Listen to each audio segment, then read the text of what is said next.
No problem. All right, my friend. Let's go here. We're going to go live on YouTube right now. Okay.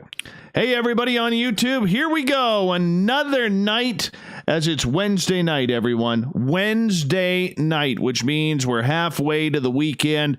And I'll tell you, I can't wait for the weekend to come. I just can't. I am going to sleep and saw logs like anything I can do this weekend, and I'm looking forward to it. Hey, we got a great paranormal show for you guys tonight. Tim Scullion is here tonight, and we are going to be talking ghost photography. He's got this technique.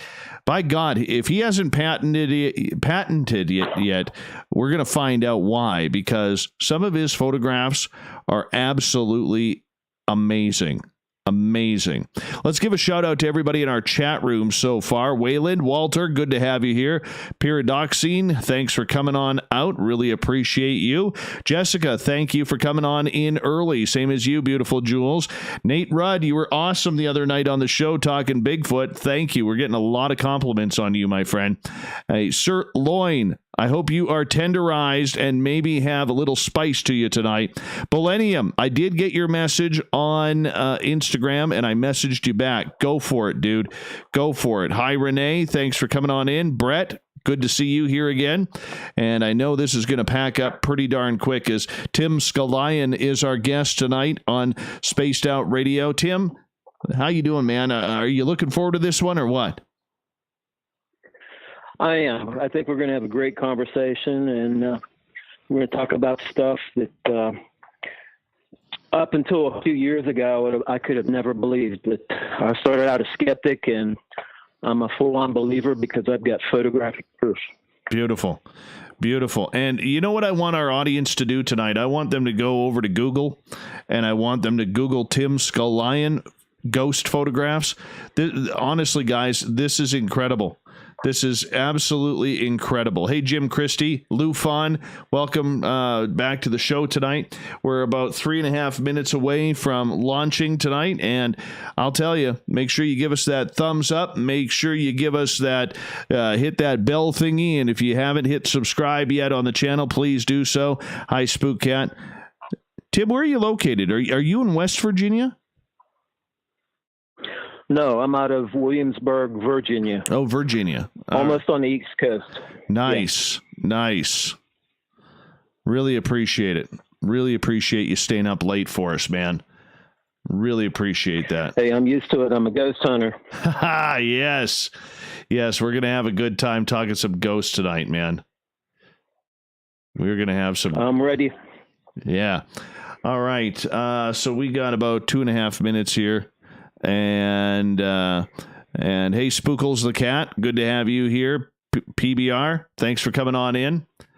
And our regulars are starting to chime on in here. I always love it when they arrive because I know we're going to have a good show.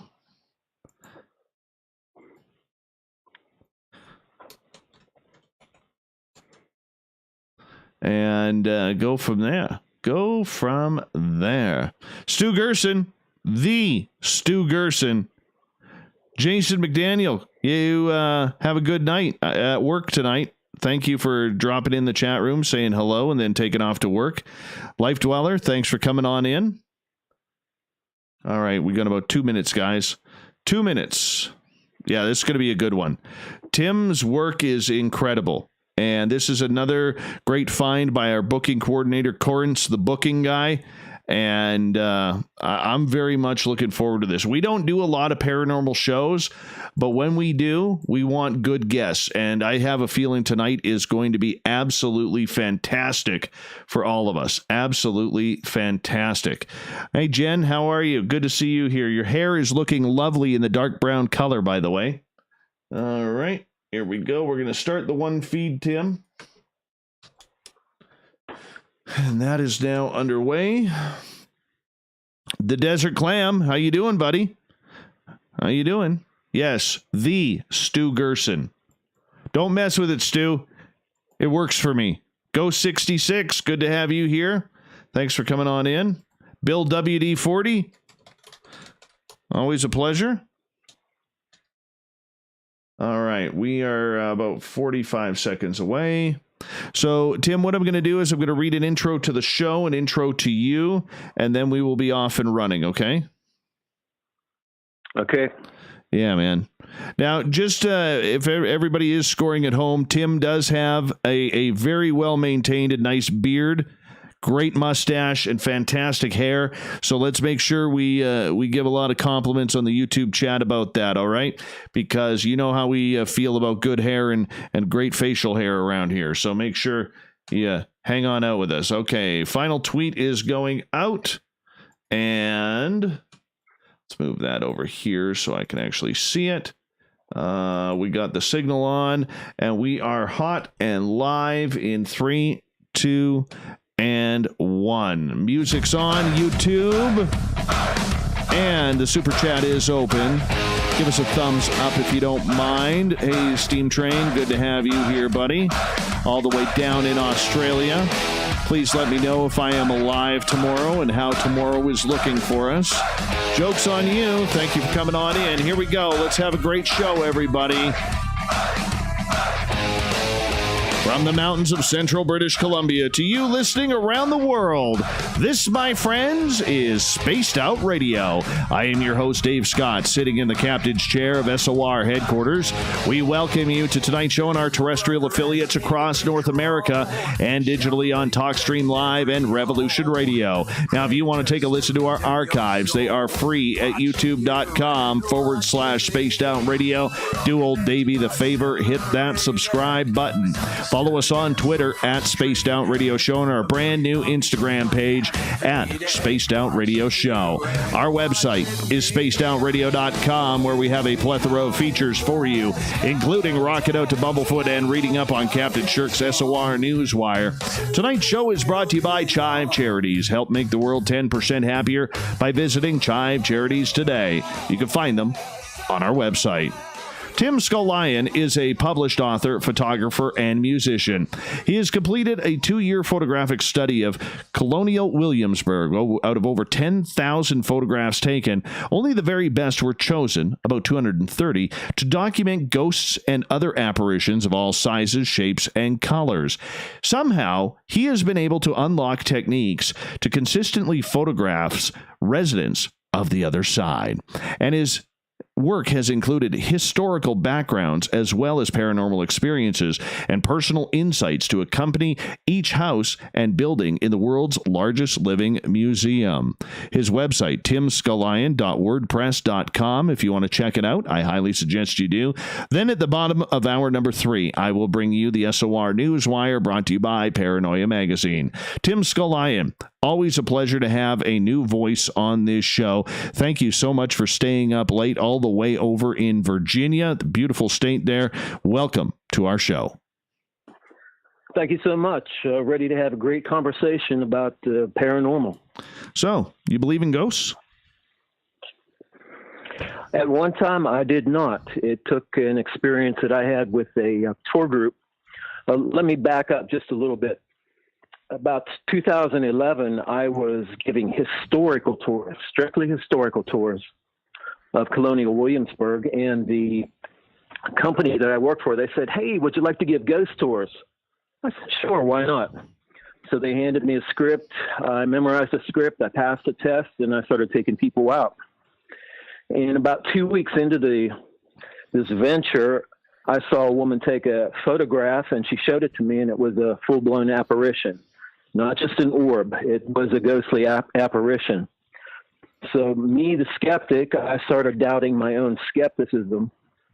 And this happened a few more times that summer, until at the end of the summer, not only was I a believer, but I decided if they could get ghost photos, so could I. So I went down to Colonial Williamsburg after the touring season had ended, and I took my professional equipment, and I started at all the places that I had seen people get stuff on their cell phones. And by the way, back in 2011, cell phone cameras were not that good. So I thought surely I could get better photos.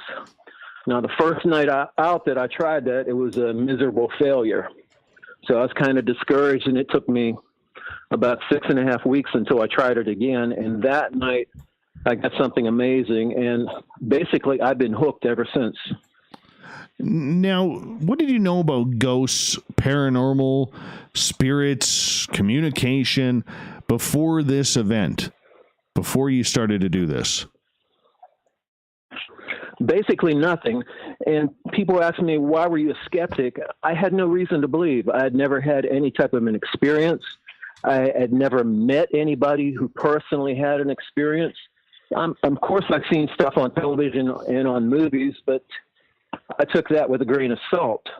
But once I saw these people capture ghosts, I thought, hey, I can do that too. Right. So when you are, how long have you been a photographer? Oh, I'd say about 15 years now. And what made you find that passion? I love beautiful scenery. I was basically a fine art photographer. I had a website and I sold a lot of stuff from the Southwest, scenic places like the Grand Canyon, Bryce Canyon, Arches National Park, Sedona, Arizona, national parks basically out west, and some of the mountain scenes. So that's the type of stuff that pulled me into photography. But I had no idea that I would later be getting into paranormal photography. Previous to this happening, did you know anybody who had experiences with weird stuff, whether it's UFOs, ghosts, haunted houses? No, not really. The only thing that I can say about UFOs and aliens is I had a friend of mine, a very good friend of mine, and I won't reveal his name, but he told me of an experience. He said one evening to me, we were sitting alone having a drink somewhere, and he said, I know aliens are real. And it kind of caught me off guard. And I asked him, really, how do you know that for sure? He said, well, my father was really high up in the Air Force. And back in the day when I was about 4 or 5 years old, he took me to the Air Force Base and he took me into a restricted area. Now, he said the MPs, the guards there, had said, sir, you can't take that little boy in there. And he said, my father said, he's 5 years old. Who's going to believe a little boy about anything? So he was able to take his son into the area, and he saw not only an alien saucer, but he saw the technicians trying to reverse engineer their own saucer. So, yeah, I know they're aliens. I believe the guy. I don't ever give up his name, but the guy was totally sincere, and he had quite a story to back it.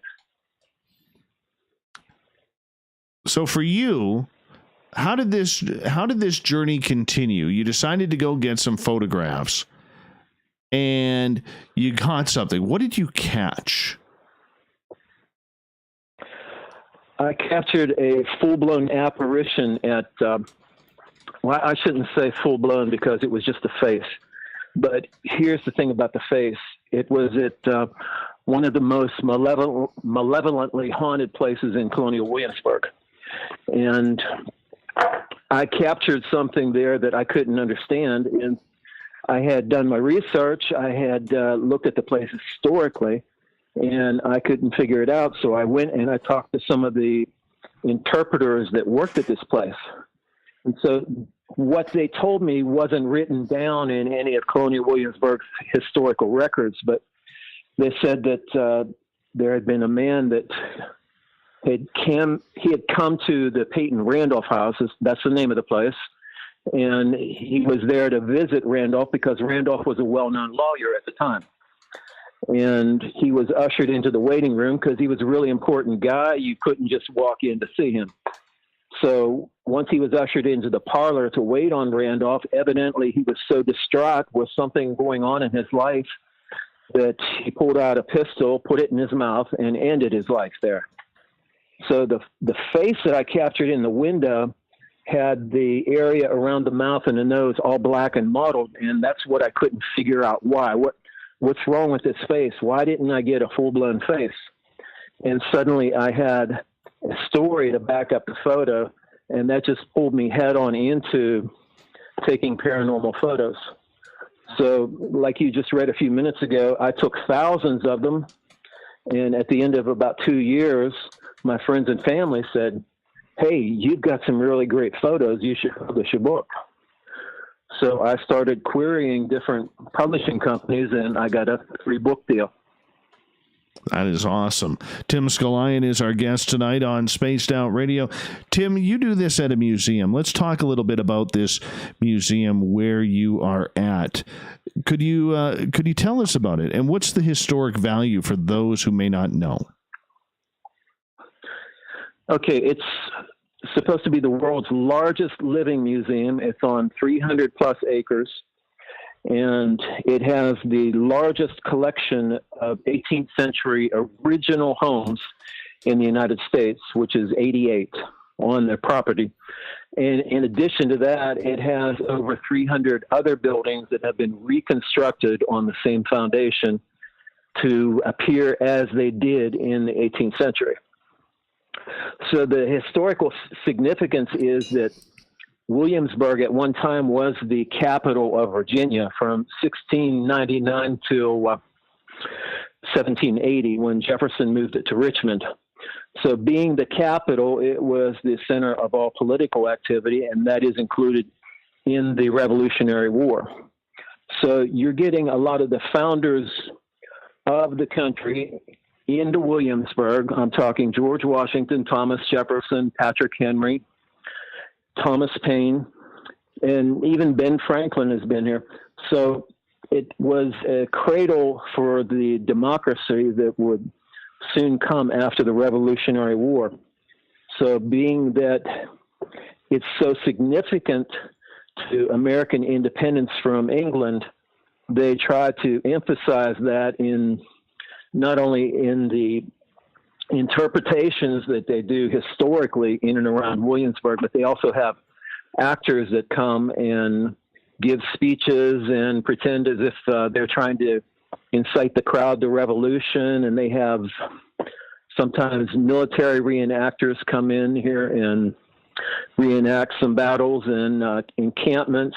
So it's a plethora of history that is in here in this town, and basically people that want to know about the American Revolution or want to know about 18th century America are going to visit this place.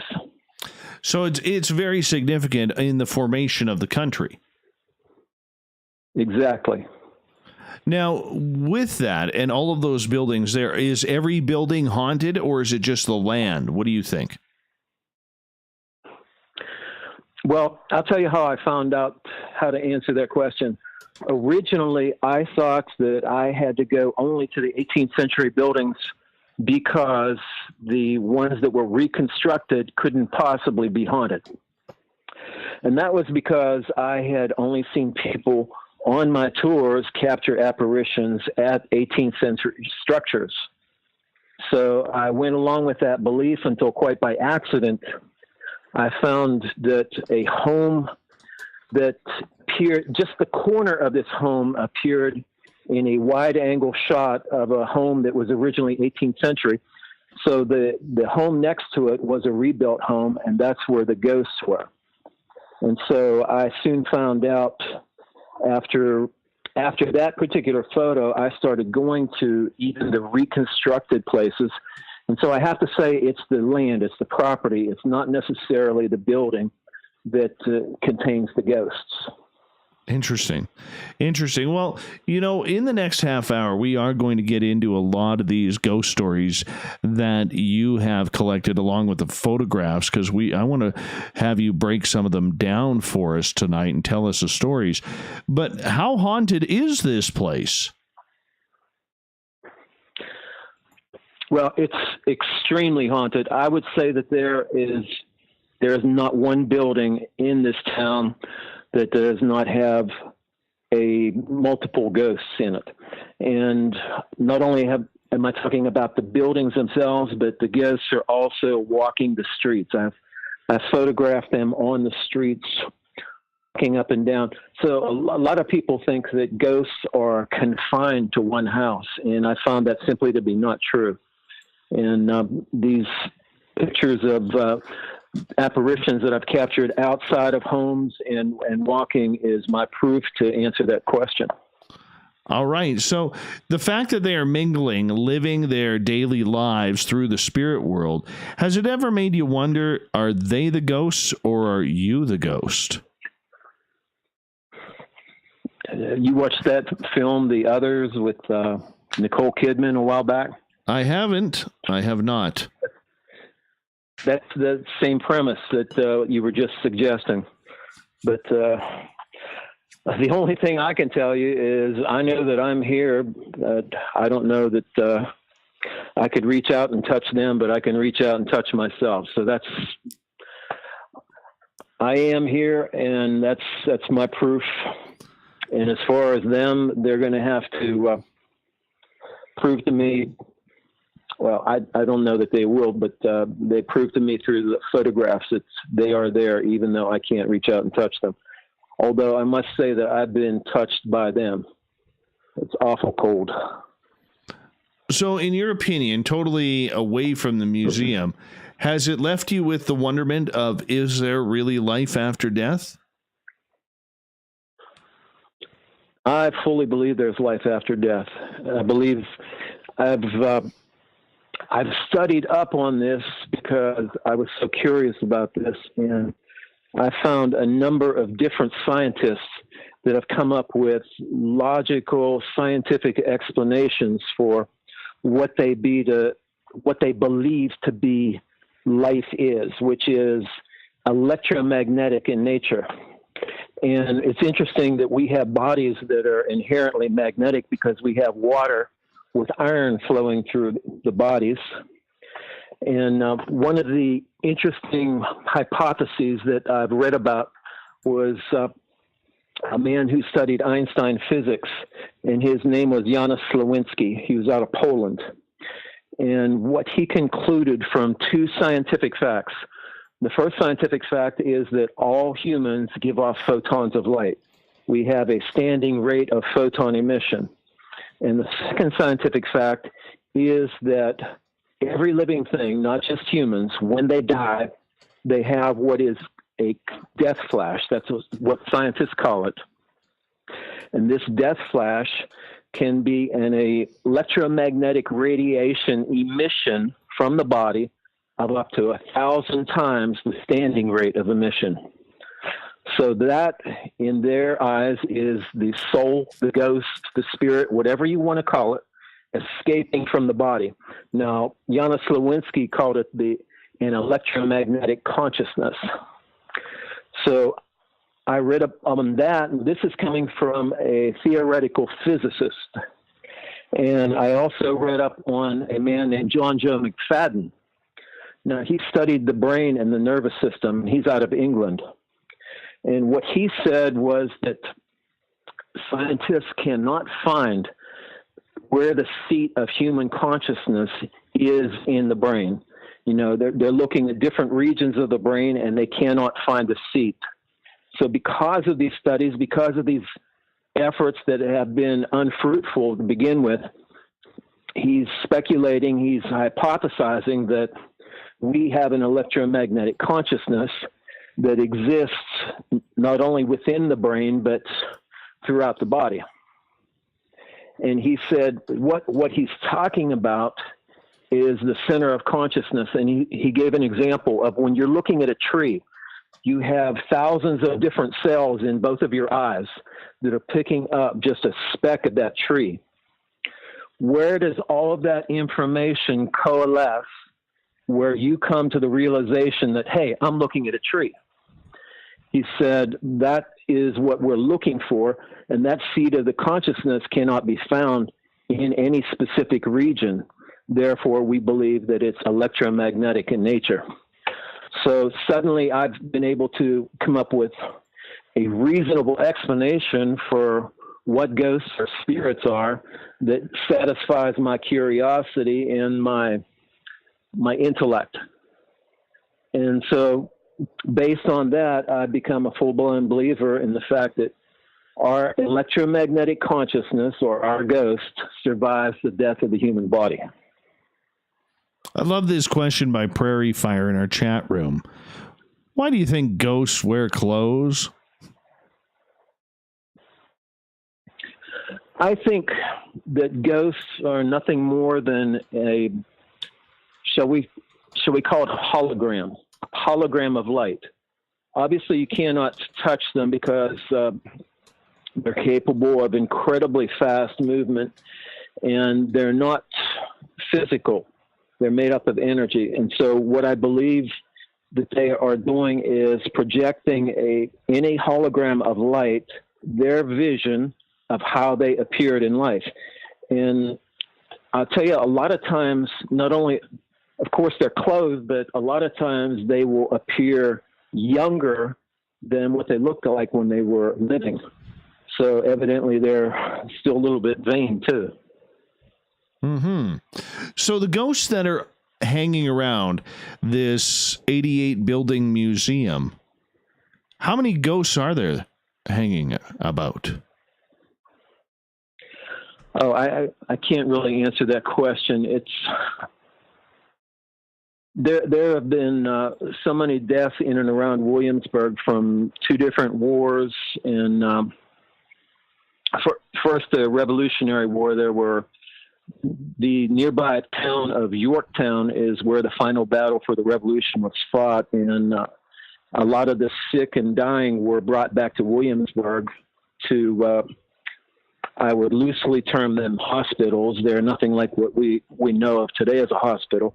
And a lot of them were buried here. In the Civil War, there were also a lot of people that were killed here. There were 3,843 casualties from the Battle of Williamsburg alone. And so these different battles, even the 1918 flu epidemic, the Spanish influenza, there were over 200 deaths that were here in Williamsburg. And only God knows how many people from the Indian Wars died around here too. So I guess because of all the deaths and because of the long history, there are a lot of ghosts. How many? I can't answer that question. Yeah, it's kind of weird, isn't it? Do you ever notice, because I noticed this at my museum where we do a ghost tour. It's canceled for this year due to the whole pandemic. But do you ever notice that every now and again you get new spirits coming in? I do, and I thought a lot about that. And for the longest time, I thought that they couldn't move from their structures until I started photographing them in their streets. And I read up on the ghost of Abraham Lincoln because I was hoping to find him in a couple of the buildings that are near Williamsburg. One of them is Fort Monroe down in Hampton, Virginia, and the other is the Confederate White House up in Richmond. Both of those are still standing. They're one's an 18th and one's a 19th century structure. And I was hoping to capture Lincoln in one of those places, but Lincoln has actually been spotted in 4 different places. So Hampton, Virginia, Richmond, Virginia, Washington, D.C., and all the way out in Springfield, Illinois. So it's known that ghosts can travel, although I didn't realize just how far until I studied up on Lincoln's ghost. Right. Well, let's go when we come back from the break. Let's find out about Lincoln's ghost, if you've been able to find him or not. When we come back, Tim Scullion is our guest tonight on Spaced Out Radio, and we are talking about ghost photography. His photographs are absolutely incredible when it comes to capturing the paranormal. TimScullion.wordpress.com is his website. We'll be back with more Spaced Out Radio coming up. All right, there's 30 minutes down, man. 30 minutes down. Hey, Human Carl. Human Carl's entered the chat room, everybody. One of our favorite veterans who listens to this show. Thank you for your service, Human Carl. We love you around here, man. All right. Gotta love it when Human Carl comes around. See, Tim, sorry. We had to identify Human Carl as Human Carl because the alien that showed up at my window a number of years ago, I nicknamed him Carl. So if we all of a sudden call Carl, we don't know if we're discussing the alien Carl or Human Carl. So we had to call him Human Carl. Makes sense. Total sense. I'll tell you, I've got some photos that I swear look quite alien too.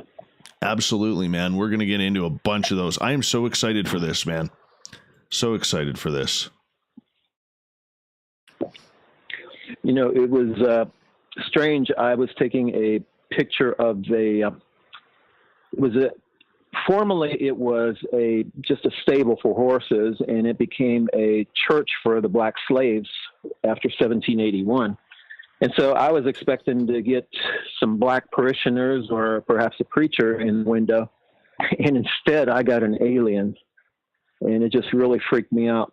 And I tell you what, I would have any photographic forensic analyst look at that photo because it hasn't been touched one bit. And that thing, I've had a lot of people describe it as a fish man, and that's kind of what it reminds me of. It's one of the strangest looking beings that I've ever seen. We ended up a couple of years ago getting an alien photographed in one of our buildings as well. And the guy, yeah. So, what did it look like? It looked like a gray. It was standing in a doorway. Yeah. Mm-hmm. And we checked I've captured one of them too. Yeah. Science Bob is here, everybody. Science Bob. What are you doing awake, Science Bob? You know, you're supposed to be sleeping. You're supposed to be sleeping right now. I know you've worked hard with your move, man. Science Bob is a very, very brilliant man. Very brilliant. When you have your name on 20 satellites that are up in space right now, you know you got to have a little bit of smarts for that. And that's our Science Bob around here. That's it. All right, we got about just over 2.5 minutes here. Hi, PG2424. Thanks for coming on in tonight. Dark Hour, good to have you here, man. Good to have you here. Thank you for coming on in. All we need is Cable Guy Matt. Where's Cable Guy Matt? Trying to make sure I can get every one of my listeners' nicknames somehow. Sounds like you got quite a lot. Oh, yeah. Well, there's 71 people right now.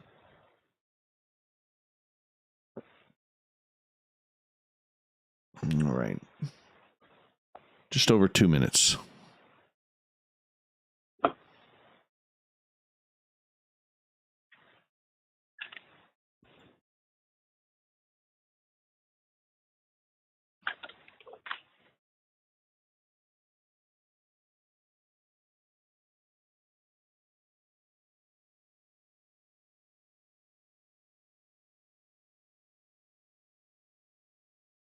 Hey, Paradolia, thank you for coming on in. Appreciate you. 90 seconds.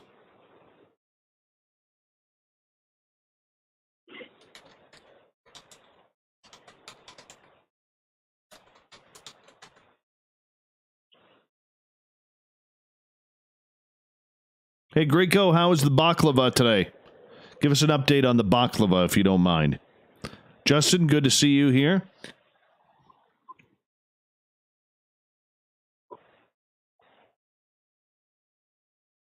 Hi, Sandra. Hi, Sandra. Hi, Sandra.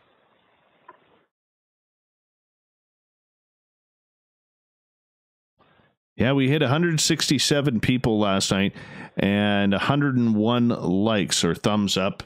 So those are 2 new records here on the show. Hi, Ohio, Janet. Good to have you here. All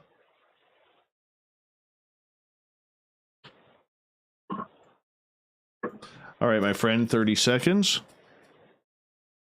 Okay. I'll reintroduce the show. Oh, excuse me. And reintroduce you as well. Thank you for everybody tuning in on YouTube. Make sure you give us a thumbs up, hit that subscribe button, ring that bell thingy too. I don't know what it does, but apparently it does something. And do a little shopping at the SOR Vault on our website. We'd appreciate that. And let's have a good second half hour here. Here we go.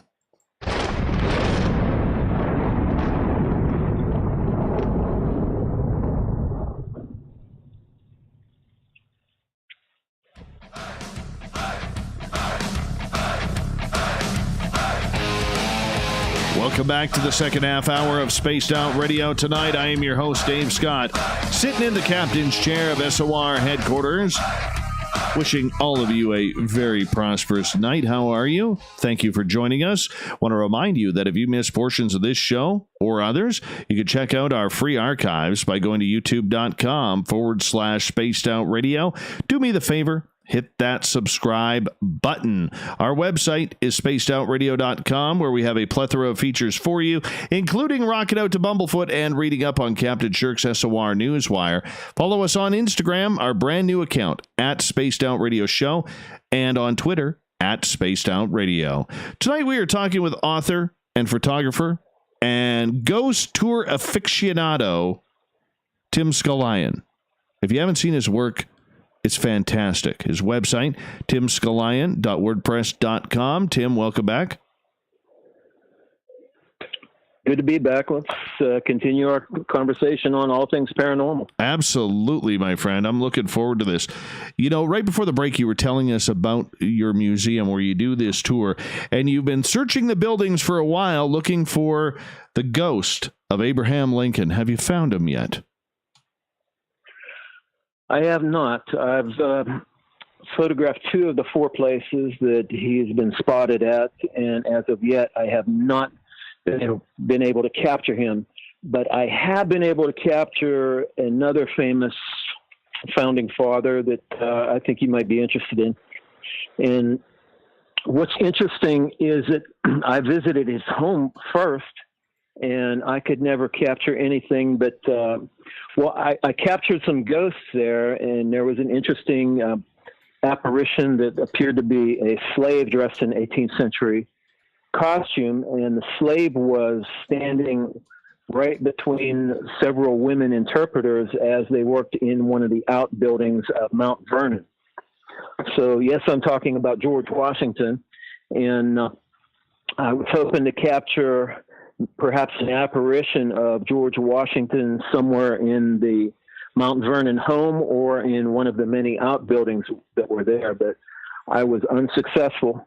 However, I captured an apparition down here in Williamsburg in one of the places that he hung out. It's a tavern. It's called Christiana Campbell's, and he has documented that he ate there many times, and in fact, he belonged to an exclusive club that spent a lot of time eating and drinking in that tavern. And I captured an apparition. Now, I'm not going to claim that it's George Washington, but let's just say that I've put the apparition next to 2 different paintings of George Washington, and a lot of people have mentioned that, yeah, it looks a lot like the paintings. So perhaps it is, perhaps it isn't. I let people that are looking at the photographs decide for themselves, so that I'm not acting like, yeah, I captured it. I want people to decide for themselves. Absolutely. And, you know, do you get a lot of criticism about the photographs you take?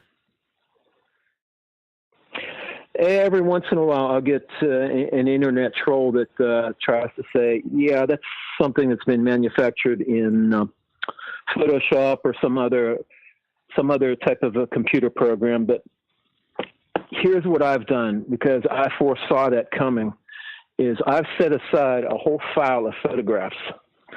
And I want to, one of these days, I want to find a qualified photographic forensic analyst to look at, examine the photos closely so that he can determine something that I already know, that they haven't been messed with. They are the genuine article, and what is in those photographs are real ghosts. So maybe some of your listeners can put me on a path to meet up with somebody that's qualified like that. Butch Witkowski. He does all of mine. He's out of Pennsylvania.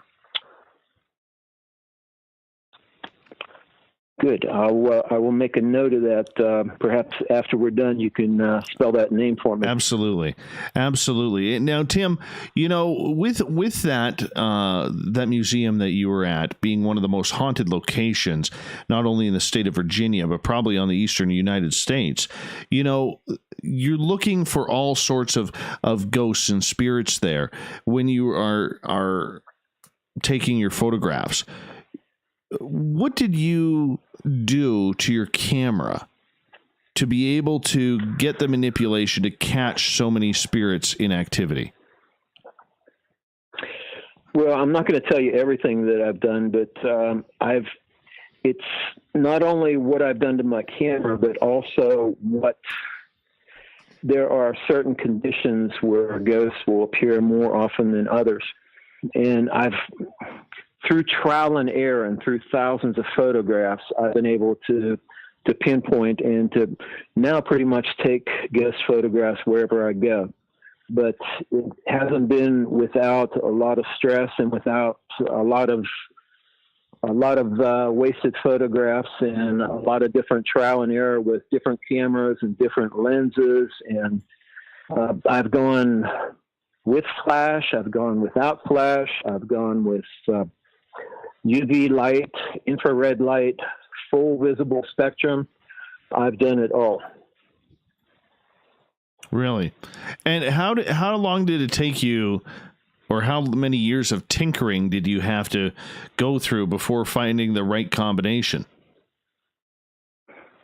I'd say about a year and a half of tinkering with it. And I've also got to say that it's an ongoing process. And I've been getting more and better photographs. For example, the first book that I put out, I asked my publisher after a couple years if he'd put out a second edition of that first book, because I felt that I had gotten so many more better photographs after a couple more years out in the field taking them that I just had to redo that first book and put superior photographs in it. So if your listeners come across my books on Amazon, the first one that I have out, I wouldn't recommend it as much as the second edition of Haunted Historic Colonial Williamsburg with Breakthrough Ghost Photography because of that. And like I said, it's an ongoing process, and I still experiment with different technology and different ideas to get better and better ghost photos. Was there a difference between shooting with film and shooting digitally? Well, I haven't done too much with film. So I've got to say that it's been more with the digital, and no, there hasn't been a lot of difference except that film costs a whole hell of a lot more. So with that digital manipulation, a lot of people will say, well, wouldn't that be misconstrued as some sort of photoshopping? No, because I'm opening the shutter and closing it on something that's there. So nothing is being manipulated. Whatever is there is there. It doesn't matter what type of light that it's there in. For example, it might only be in infrared light, or it might be ultraviolet.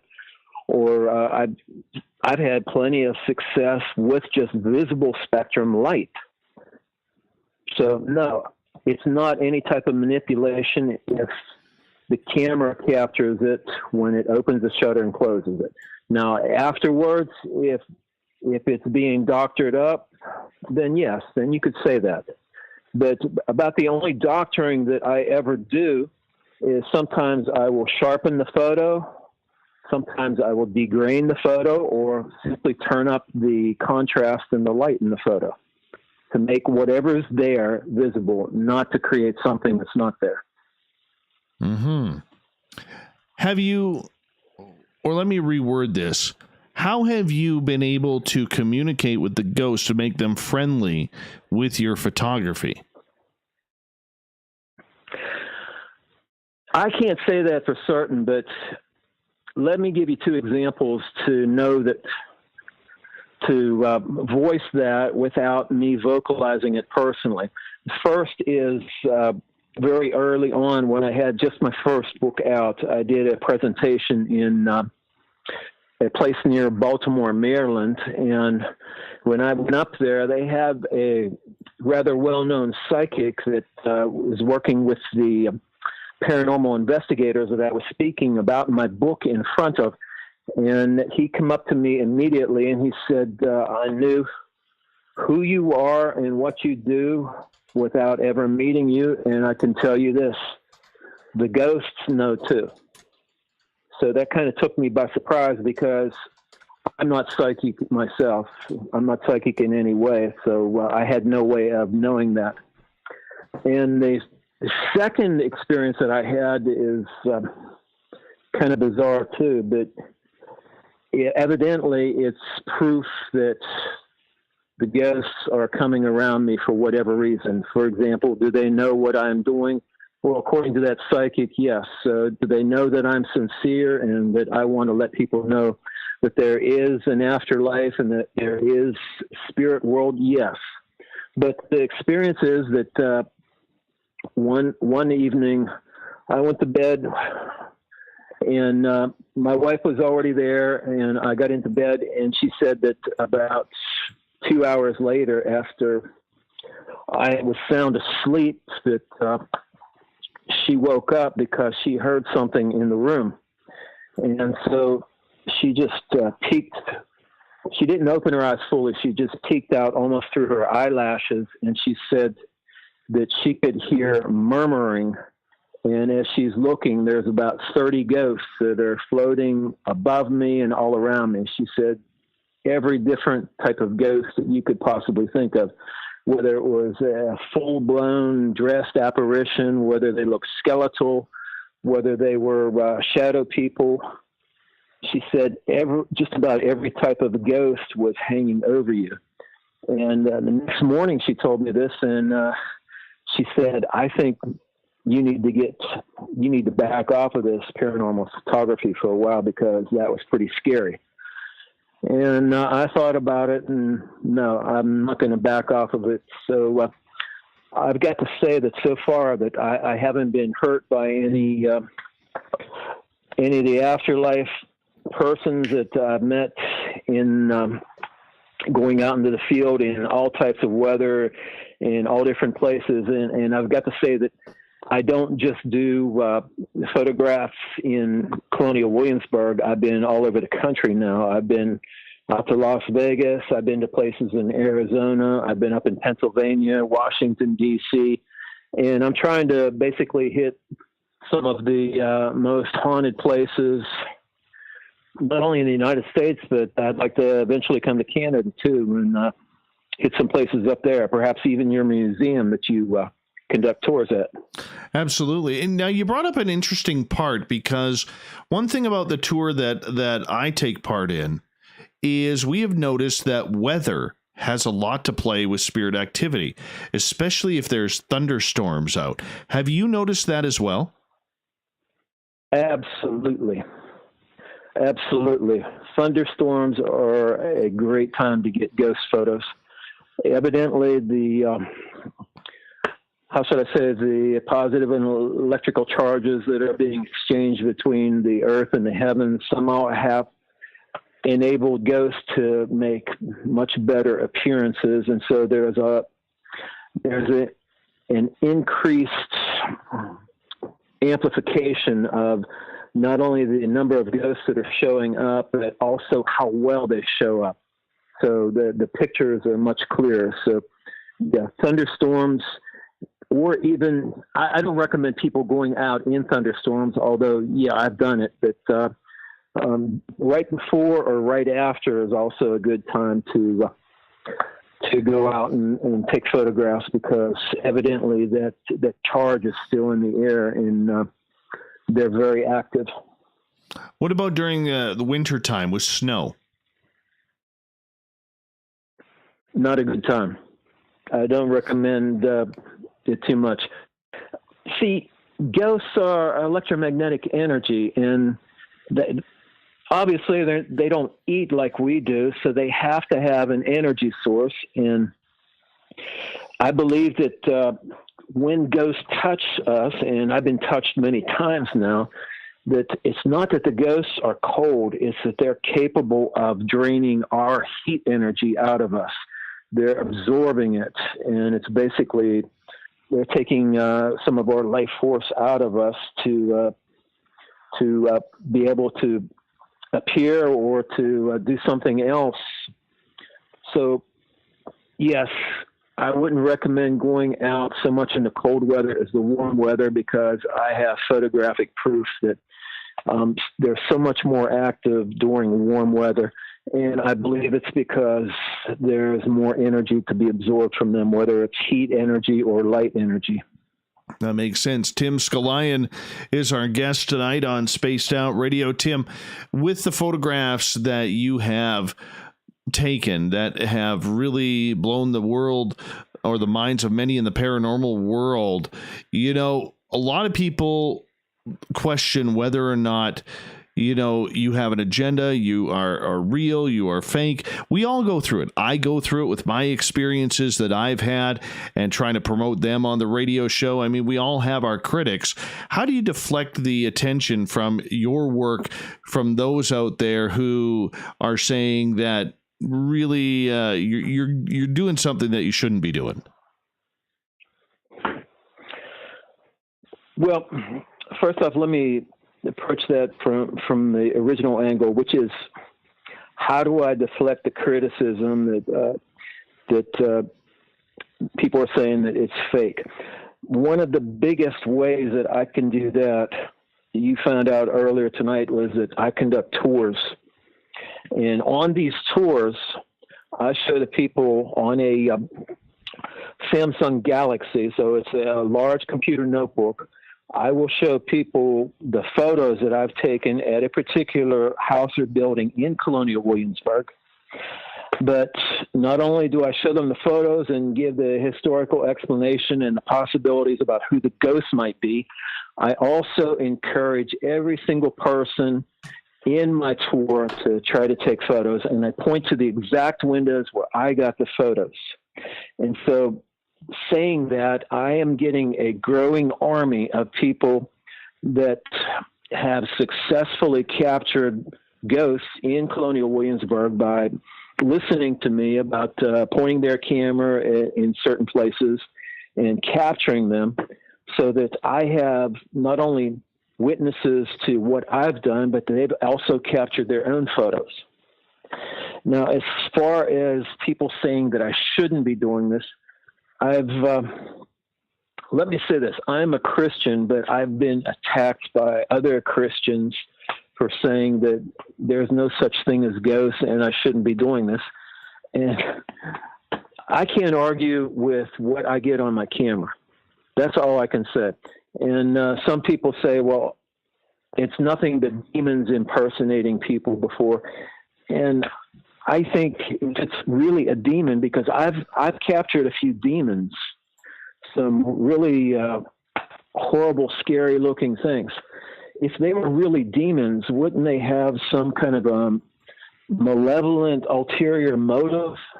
What good is it to appear like people that have died, rather than appear like something scary that's going to further their malevolent cause? So I don't buy that. What I do know is that there is an afterlife, and that we live on as an electromagnetic consciousness. And I'm out to show the rest of the world that, yeah, that's reality.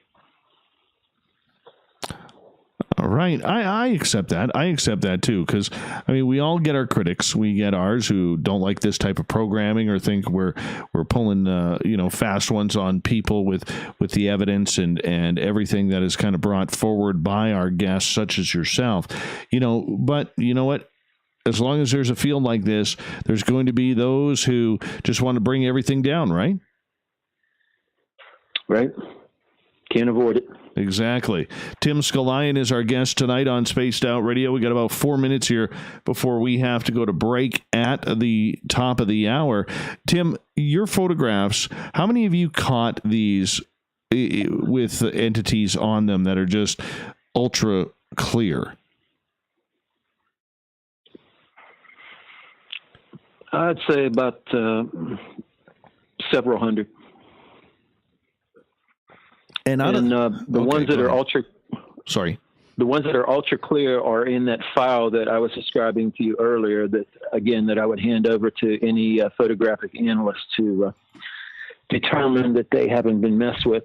And like I said, anything else is only slightly touched in a computer program, only to make what's there clear, not to doctor it. The point is to see if there is a person there that can be identified. And what's interesting is that I have been able to identify not only people that appear to be historical, like possibly capturing George Washington or several other historic figures, but also I've captured a couple ghosts that have meant a lot to the family and friends of the ghost that I captured. Interesting. Next hour, what we're going to do is I want to go over some of these photographs with you, some of your more famous ones that you have detailed graciously for us. But I want to ask you about getting back to the ghosts and the photography. A lot of times on our tours, when people catch photographs, it is absolutely by chance. Do you think that it's maybe personal for these ghosts now, in that they trust you and they know that you're not out to harm them or get rid of them or what have you, that the reason why they're allowing you to photograph them? Okay, I can't say this personally, but I've been told that by several psychics, not just the fellow that I met at the Maryland conference that I attended, but also several other psychics that I have met basically through shows like yours that have come and spoke with me and said that exact same thing. So that is quite possible. Do you feel attached to them? No, I can't say that I feel attached to them, but again, what I'm trying to do, after I proved to myself, the skeptic, that ghosts are real, the next stage was not only to prove to other people that they're real, but to identify them and, in some cases, to bring comfort and possibly closure to people that have lost loved ones in the past. And there's been a couple times where that's happened, and that has been incredibly fulfilling, and I hope to continue that. I don't blame you. I don't blame you at all, because in the end, you just want to help. You want to do your little bit. I do. And it's when there's so much doubt in this world about the afterlife and what awaits us when we pass on, I want to bring that to light more. And if not only assure people that, yes, we continue after death, but also to show people that, hey, this is possibly a relative or a friend of yours, and look, they're there. They're obviously doing something. They're continuing to live. That's not something that I can make up. On that note, we're going to head out for break here at the top of the hour, as we are going to investigate these photographs from Tim Scullion. In the next hour, we're going to take your questions as well. If you are in one of our chat rooms or hanging out on Twitter at #SpacedOutRadio, Tim's website is timscullion.wordpress.com. So make sure you check it on out. You can Google all his photos and find his books on Amazon. Lots of ways to learn more about our guest tonight, Tim Scullion, on Spaced Out Radio. Tim, I'm going to be right back. I'm just going to run my dogs outside. We got about 6 minutes, okay? Okay, then I'll take a bathroom break while that's happening. All right, man. Be right back. Okay. For the price of 1 cup of coffee a month, you can become an SOR Space Traveler. The Space Travelers Club is a place where you can interact with other listeners, either live during the show or on our great forum. We want your stories, pictures, comments, and ideas. You'll get live video streams, exclusive content, and be a part of our newsletter. Stay in touch with everything SOR. The Space Travelers Club is just $5 a month at spacedoutradio.com.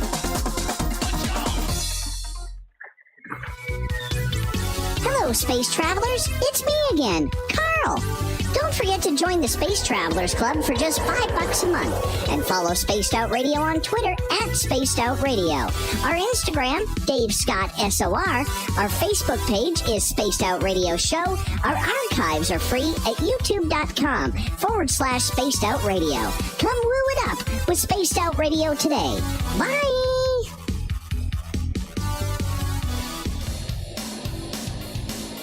We all know on Spaced Out Radio we love a good beard and mustache, so why not take care of your facial hair with Mighty Moose Beard Oil?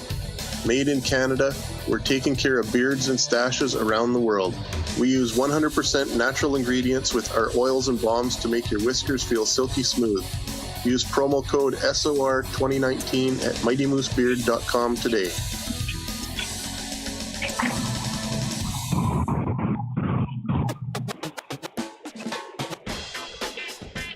The SOR Vault is open for business, and do we have some cool swag for you to pick up? All you have to do is head over to our website and click on the SOR Vault.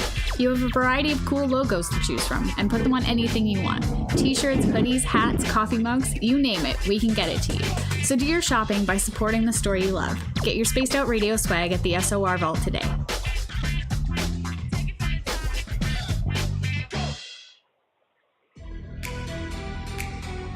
Are you an experiencer of something strange that can't be explained? Do you want help finding out what's going on? I'm Ryan Stacy, head of the Experiencer Support Association, otherwise known as TESSA.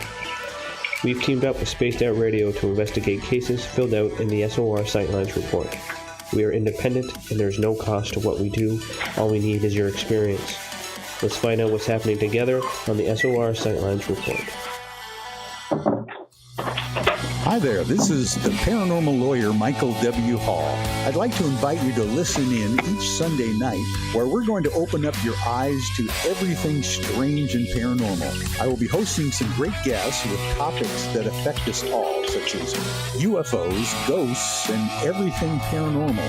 Let's learn together on Spaced Out Radio Sunday with myself, Michael W. Hall, the paranormal lawyer at spacedoutradio.com. Hey, space travelers, this is John Resig, founder of the Chive and Chive Charities. If you know anything about our website, you know we like to do things a little differently. We're not some faceless organization collecting money for a nebulous cause. Our donor dollars go directly toward life-improving items. Then we give those items directly to an underdog who needs it most. To become a donor with Spaced Out Radio's official charity, Chive Charities, just go to chivecharities.org/donate. I'm feeling a little spicy tonight. What to do? No. Why not get bumblefuck? 4 million Scoville units. All right, buddy, I'm Get back. a 5-minute break. I'm still here. If you got to talk to your significant other, that's more than we got time. I'm just hanging out here. No, she said, "Are you done already?" And I said, "No." I said that I just came in to get a drink of water to keep my lips and tongue moving. Yeah, I know the feeling. I kind of do that every night. I would open up my window, but I have to go buy a screen for it. And because otherwise, damn mosquitoes will get me. They'll eat me alive. I'll tell you what, I thought mosquitoes were bad in Virginia until I went up to Canada, and my goodness, I never saw such big mosquitoes. And I thought in the colder climate that they would be a lot smaller and a lot less, and I found that not to be true. Yeah, for sure. In fact, what was interesting was that when I was at Quebec, they had in one of the gift shops that my wife drugged me into, they had a Quebec mosquito trap, and it looked like a mouse trap. And I thought it was funny until I got swarmed and bit by some of them, and then it wasn't so funny.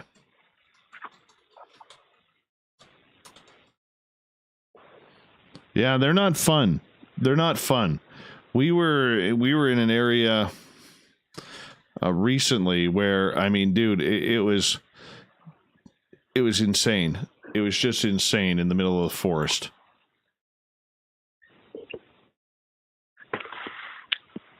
I just saw, I don't know if you've seen this or not, but they've got a new type of garment, shirt at least, that I've seen advertised on television.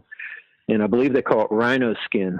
Mm-hmm. And it's supposed to be this light, airy type of material, and mosquitoes cannot bite through it, which I thought was pretty interesting. Oh, man. I would love to get some of those, man. It's ridiculous. Ridiculous here. All right, my friend, we got about 15 seconds.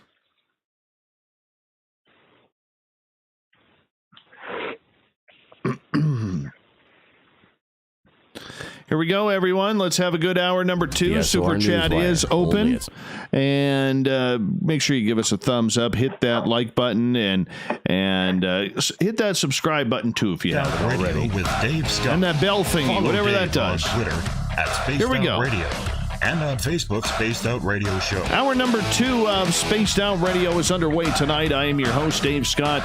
Thank you so much for tuning in with us. We welcome back everyone listening in on our terrestrial affiliates across North America and digitally on TalkStream Live and Revolution Radio. All of our archives are free for you at youtube.com/Spaced Out Radio. Just do me the favor, hit that subscribe button. The Desert Clam has set the password for tonight in the SOR Space Travelers Club.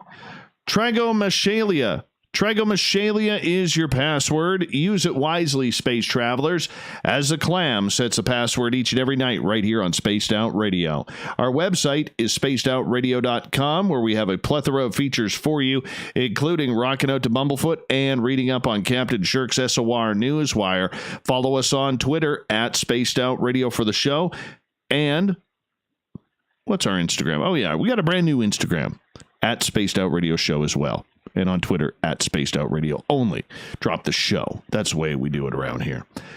Tim Scullion is our guest tonight on Spaced Out Radio, his website, timscullion.wordpress.com. And he has some pretty impressive photos that he has taken over the years of some incredible, incredible paranormal phenomena. Tim, welcome back. Glad to be back. Let's talk about them. All right, let's get to some audience questions here in our chat rooms on YouTube. Nick is asking, have you ever caught the same ghost on photo more than once in more than one location? To answer the first part, yes, I've caught one more than once at the same location, but not yet have I captured one at 2 different locations. Hope to do that in the future, and it would be really compelling and intriguing if I could find, if in doing that, it was a famous person that I was able to capture. But so far, no. Just in the same building, I've captured the same likeness or apparition. Right. All right, let's go over to our Space Travelers Club on our website. Joey is asking, do you take and post multiple photos from the same stationary angle to provide additional proof of apparition manifestations? Yes, I usually take them. I take photos one right after the good example. I went around a couple of years ago and I followed ghost tours, other ghost tours that were working in the same turf that I normally work at. Just out of curiosity to see if the ghosts were listening to the ghost tours. And I was quite successful in this particular example. It was late November. It was like the last week of November. The temperature was about high 30s, I think, somewhere around there. So it was obviously cold, and there were there were a group of people that were on this ghost tour waiting for their tour guide to start it. And they all had winter coats on. Right. And I captured the whole group, but I cropped the photo that I captured to just one fellow that was on the end. Yes. And that was because he was standing next to a jogger. Now, the jogger appeared to be African American. She was appeared to be quite young. She had a red, I guess you'd call it a bikini top or something like that, halter top. Anyway, it was short. It, her midriff was exposed, and she had a pair of short shorts on and a pair of jogging shoes. So obviously, the weather wasn't affecting her, and her apparition was trying to make an appearance right there. So the first photo, I captured her, and she looked like a normal human being, quite normal. The only thing that was out of place was the outfit because it was so cold out. But in the second photo, you could see that her head got smaller. And by the way, there was like 1 second between one photo and the next. You could see that her head was smaller and part of her midriff had faded away. And on the third photo, she was completely gone. So tour, I do show that photo, and when I show it, I show that progression of photos so that people can realize not only that it's a progression and that they appear and then they partially disintegrate and then they're gone, but also to show them how fast things change, because there was just like 1 second between shots that I was taking, and this happened. All right. This leads to Kevin's question. Do you find multiple ghosts layered within your photos? Yes. And let me first explain to you some of the different types of apparitions that I've captured. I've got, I would say, about 5 different types. And the first one is a white mist. And in the white mist, what appears to be happening is that it's like a ghost collective where several or more spirits have pulled their energy and they've created this. It's not really a mist, but it looks like a mist. So it's this milky, semi-transparent white light that moves around. So they're moving around together. And when I photographed it, you could see various faces within the mist. Some of the faces are full and quite plain and distinct. Other faces appeared only partially. Sometimes you only see a pair of eyes. So these kind of white mists are ghost collectives that move around together, and that's why I think that they're pulling their energy. Now, I've seen dark mists, but I haven't captured anything within them that looks like a ghost collective. However, in my second category, what I've captured is a dark silhouette of a ghost. And some people call them shadow people. And within the shadow itself that I've captured, I will see several different faces. So again, it looks like a ghost collective. But for the shadow people, it's a dark silhouette with faces or partial faces, sometimes even animals in it.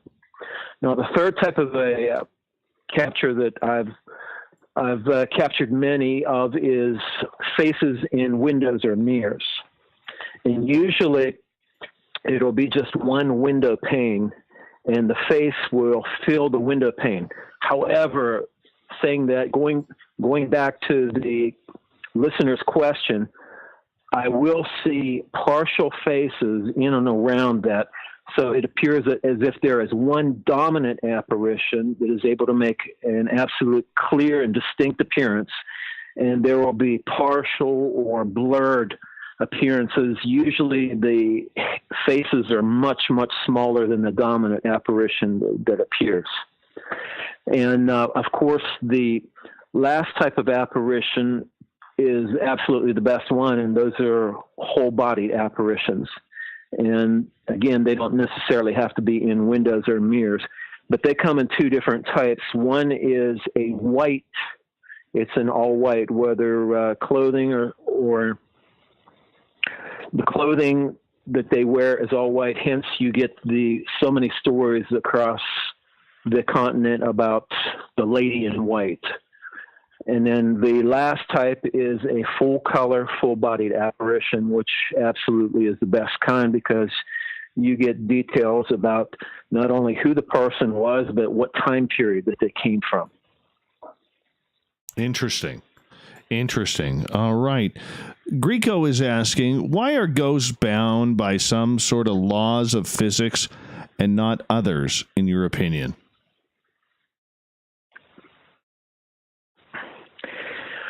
All right.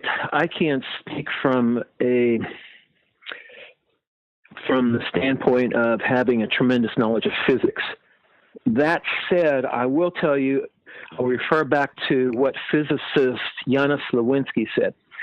He said that we have, now this is a hypothesis, of course, and again, going back to those two scientific facts that I mentioned a little bit earlier in our conversation, he based that on, and he said that we have an electromagnetic consciousness. But according to Einstein's theory of relativity, that consciousness would stand outside or dwell outside the parameters of both time and space.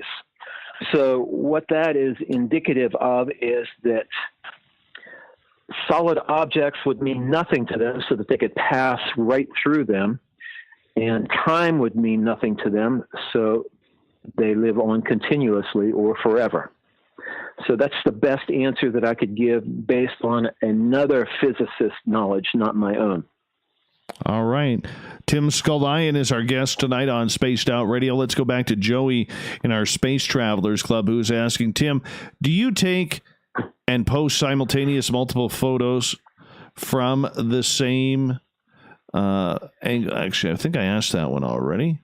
No, it's a little bit different. It's a little bit different from that stationary angle for the instance of apparition manifestations. Actually, I apologize. It's a same question. That is my fault. I'm sorry. Bad host. That's what I get for not pre-reading. All right, let's go over to Manitoba Becky here. Manitoba Becky is asking, do the ghosts know, in your opinion, that they are being photographed? I would say yes, in my opinion, and the reason why I say that is because they have to consciously make an appearance. So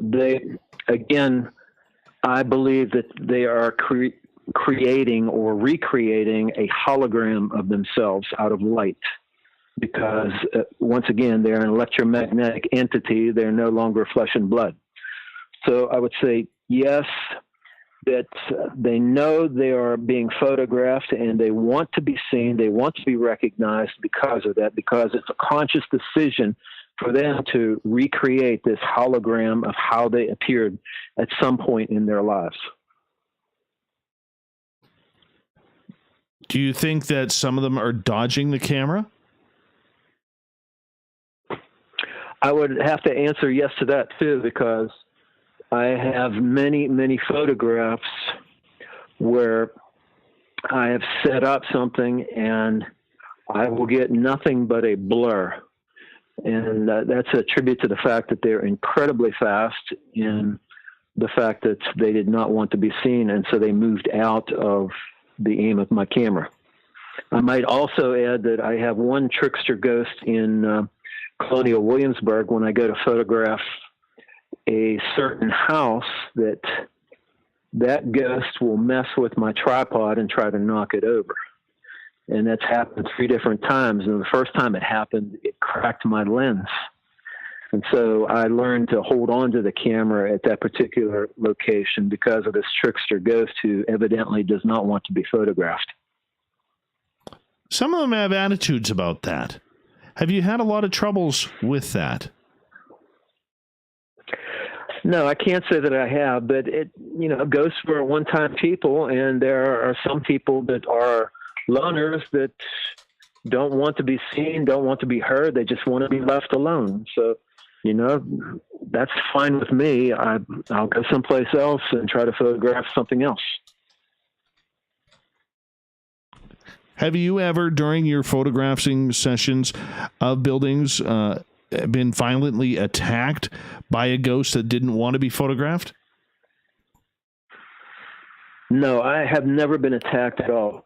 I've been followed by a ghost on a gravel road, so I could hear the footsteps behind me as I was walking, and as soon as I'd stop and turn around, the footsteps would stop, and then I start walking again, and they'd start following me.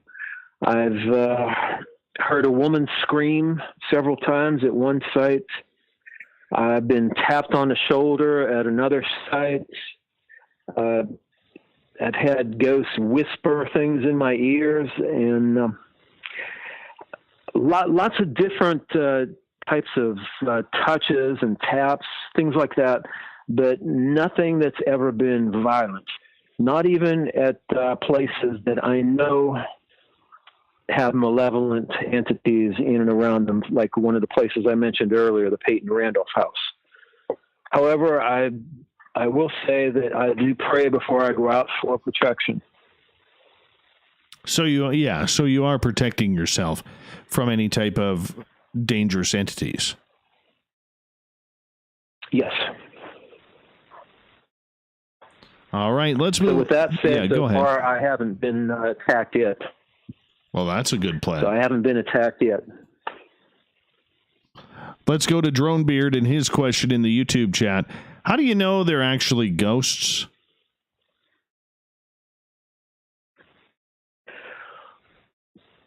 What I know is I'm getting apparitions of faces of people that look like, in some cases, that they lived several hundred years ago. In other cases, have died recently. I know that I've had several ghosts that have been identified not only from the face, but also in one instance from the clothing. So do I know exactly what's going on that ephemeral place that we call the other side, where ghosts are supposed to be? No, I don't know everything, but I do know that I've captured the likenesses of ghosts that have been identified, and I'm quite happy with that. You've traveled around the United States looking for spirits and ghosts and photographing them. This leads to Dangler's question. How likely is it that a demon can follow you from one state to another? I can't answer that question. I don't know about the power of demons. Let me give you an example. I don't know if they are capable of that type of movement, but like I said, so far I feel that I've been protected so far by prayer. That said, I will say that there are places that I have photographed where it appears that there are demonic entities that are looking back at me. There's a couple places here in Williamsburg where that's happened. The apparitions are quite fear-inducing. I'll say that. So again, I don't know everything about the other side, and not only the capabilities of ghosts and what they can do as far as travel, but even more so about demonic entities. Makes sense. All right. Corey is asking, do you ever get any of those ghosts with big egos that you're trying to photograph, but they think they are too sexy for your camera? Well,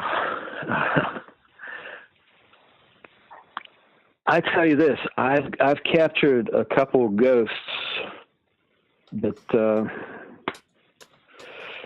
one place it was a woman that had no clothes on. I'm not sure how she died, but she seemed quite out of place there. And the hairdo looked like it was from the 1920s. So I don't know if that was like a sexual appearance in any way. And there was another place where I captured what appeared to be a man in sunglasses with some sort of hat on, and there's a nude woman with brown hair leaning on him, and then a blonde woman, much smaller, leaning on her. And oh my goodness! It's kind of hard to answer, but that's possible that they're trying to be sexual. I don't know. All I got to say is I've captured some pretty bizarre things that I never thought was possible a decade ago, and now I'm seeing all of this weird stuff that it's seriously altered my sense of reality. Let's say that. Joe, who has fantastic hair in California, he likes to brag about it. He is asking, have you ever photographed a ghost or spirit that you could identify as a specific person outside of the famous ones you're looking for? Yes. And let me tell you about that. There's quite a story behind that. And it was the first time it ever happened to me. And I had a friend of mine, and he was a member of a hunting and fishing club. And he had the house that the club had purchased, where they stayed at on weekends, about 30 minutes out in the middle of nowhere. And he kept asking me if I would go out there and photograph the place, because he had visually seen a lady in white walking down the hallway. Now, the place that the hunt club had purchased was a former farm that had been on the property for quite some time. So I got to say that I wasn't quite enthused about going out there because, A, it was out in the middle of nowhere. B, there were no famous people attached to this, and there were no intriguing, compelling ghost stories that I could attach with these photographs that possibly I could write about. So I was dismissing this for a good while, and finally, when it was some obscure time in February, a really inactive month for me. When I told you a few minutes ago that winter is not a great time to take photographs. So I said, okay, I'll do it this weekend because I didn't have anything scheduled. So I went out there, and it was quite cold, and I wasn't expecting to get hardly anything, but I was just trying to satisfy his curiosity. So I took, I would say, about 300 pictures, both inside and outside of the house. So I was very thorough in documenting the whole place. And I got it back home, downloaded all the photos, and lo and behold, I had no lady in white. Now, I did find 3 male faces, but since he had been curious about the lady in white that he had seen, I was disappointed that I wasn't able to capture what he specifically asked for. So I sent him a note in email and saying that exact thing that I did, just to show him that I did capture something. I sent him the 3 faces, the male faces that I did capture, and said, I'm sorry, Kenny, I didn't get your lady in white, but these are the only faces that were clear enough to be seen and distinguished from anything that was blurry and in movement. And he must have been online at the time, because he immediately sent me a message back that said, oh my God, the face in the middle that you captured was my best friend. No way. And he died in the late 1990s of a heart condition at a rather young age. Tim, I'm going to get you to hold that thought right there, because let's continue this story when we come back from break. Tim Scullion is our guest tonight on Spaced Out Radio. We'll be back with more of this great paranormal show right after this. All right, there we go. That's a fast half hour, man. Fast half hour. Now, do we go to we got one more hour. We have another half hour or hour. We have one more hour after this, plus one break at the top of the hour. So about 50 some minutes here. Okay. I got to figure this out. Bear with me. I got to try and plug in a cooling heater here. A cooling fan. Let's go. Are you here, you bastard? Oh. All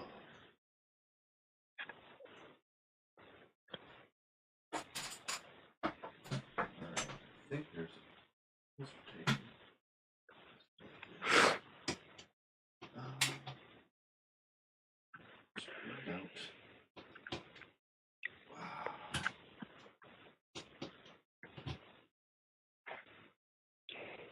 cool it down in here a little bit. Even my iced tea is cold. I mean warm.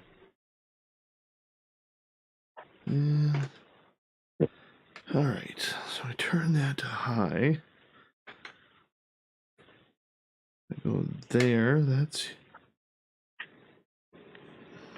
I don't want heat. I want. That's the one. Oh. There we be. Oh, Davy's loving this now.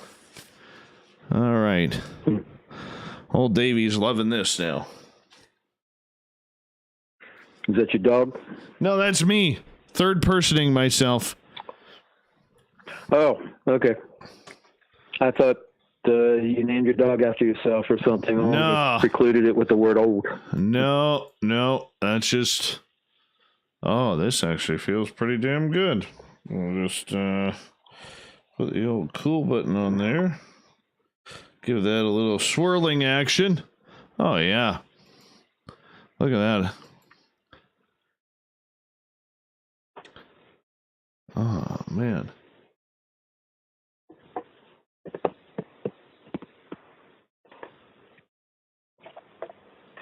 All right. We've got about 3 minutes to go. Okay.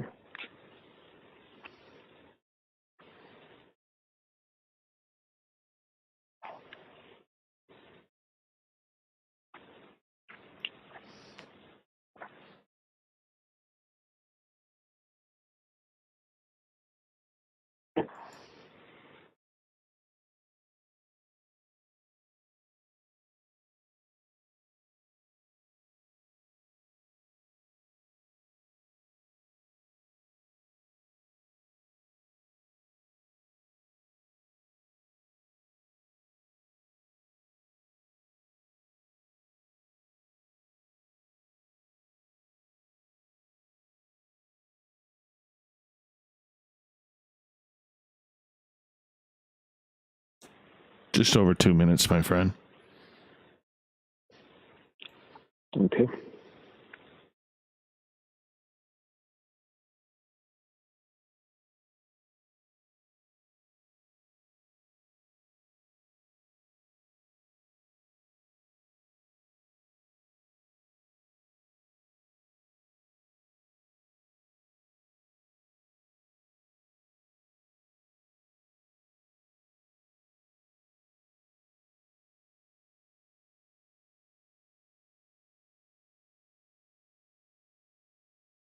We'll get more into.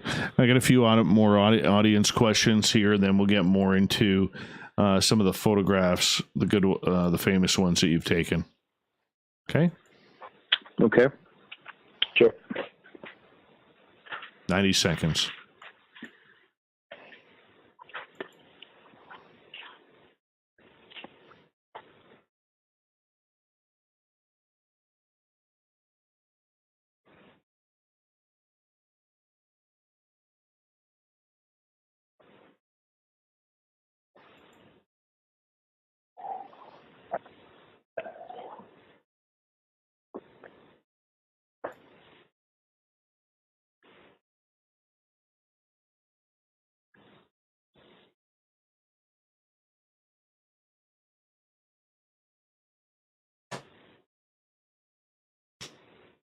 Oh, I just killed a mosquito. Beautiful.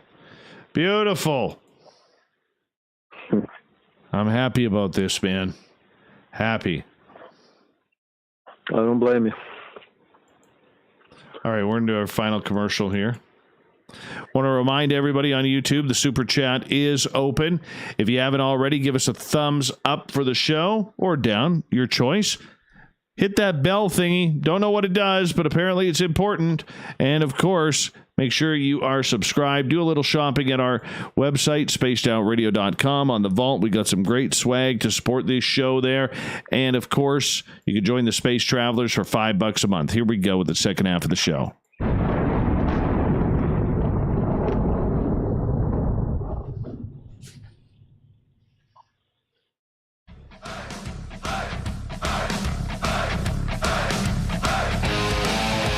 We passed the halfway point of Spaced Out Radio tonight. I am your host, Dave Scott, sitting in the captain's chair of SOR headquarters. Thank you so much for doing what you do on a nightly basis, and that is tuning in to us. We really do appreciate it. Want to remind you that if you've missed portions of this show or others, you can check out our free archives by going to youtube.com/Spaced Out Radio. Just do me the favor, hit that subscribe button. Our website is spacedoutradio.com, where we have a plethora of features for you, including rocking out to Bumblefoot and reading up on Captain Shirk's SOR Newswire. Follow us on Twitter at Spaced Out Radio for the show, and on Instagram, our brand new handle at Spaced Out Radio Show. Tonight we are talking ghost photography. Our guest is Tim Scullion. His website, timscullion.wordpress.com. You can find all of his photos around his website on Google. That's where I saw a bunch of them. They are incredible. Absolutely incredible. I highly suggest you check him on out. Tim, welcome back to the show. And let's go with some more great paranormal talk. I was explaining right before break about a ghost that had been identified. So let me continue with that. Please do. Story with a quick little recap. That I had gone out to my friend's hunt club in order to find the ghost of a lady in white that he had seen. And when I got back home, I found instead 3 masculine faces, and I sent them to him via the email. And I was kind of bummed out because I didn't get what he asked for, but he sent a message right back to me within seconds that said, "Oh my God, the face in the middle that you sent me was my best friend. And he died in the late 90s in a hospital about 30 miles from where the hunt club was. And evidently, after he died, he didn't stay where he died. He went out to that place that he loved to hang out at on weekends. And so not only did my friend identify this fella, but my friend's wife and 4 other members that saw the picture identified it too as this particular person. So they were kind of all thrilled that the ghost of their friend was hanging out at a place that they all love to hang out too. And so it goes to show too that ghosts don't always hang out where they died. Sometimes they hang out where they like to live. That's got to be pretty emotional when you see that you captured the ghost of your best friend. It was, and I was elated after that, and that kind of opened a new chapter in my life, for not only to photograph ghosts, but to identify them. And it doesn't always have to be a famous person. On the same track, let me give you another story that was along the same lines, but a little bit different. And that's the fact that I did not identify the ghost by the face, because the face was not discernible. It wasn't distinguished enough that you could say if it was a man or a woman, it was old or young, or what race it was. It was just white and misty and completely unidentifiable. But I had been asked to go to it's a local bed and breakfast about 10 or 15 miles from my house, and it's quite popular and quite haunted in Virginia. Now, it's on the list of the top 10 most haunted places there, and the woman that runs it, the manager, had asked me to come and not only give a book presentation, but to see if I could capture any of the faces of the ghosts that haunt it. So after my book presentation, I went around and was photographing all the rooms, both inside and out. And I took a photograph from upstairs of the hallway downstairs. So my camera was pointing down, and the manager was there with a group of women that were from the bus tour that I had just spoken and did my book presentation for. And what I later found out was that there was a ghost that was standing right beside the woman that was the manager. And the whole upper body of that ghost was white, ephemeral, translucent. And as I mentioned before, you could not make out anything on the face. You couldn't even tell that it had eyes. It just looked like a slightly round head, but you could make out the rest of the body. But the lower part of the leg, you could tell that the ghost had on a pair of blue jeans and what looked like a tennis shoe.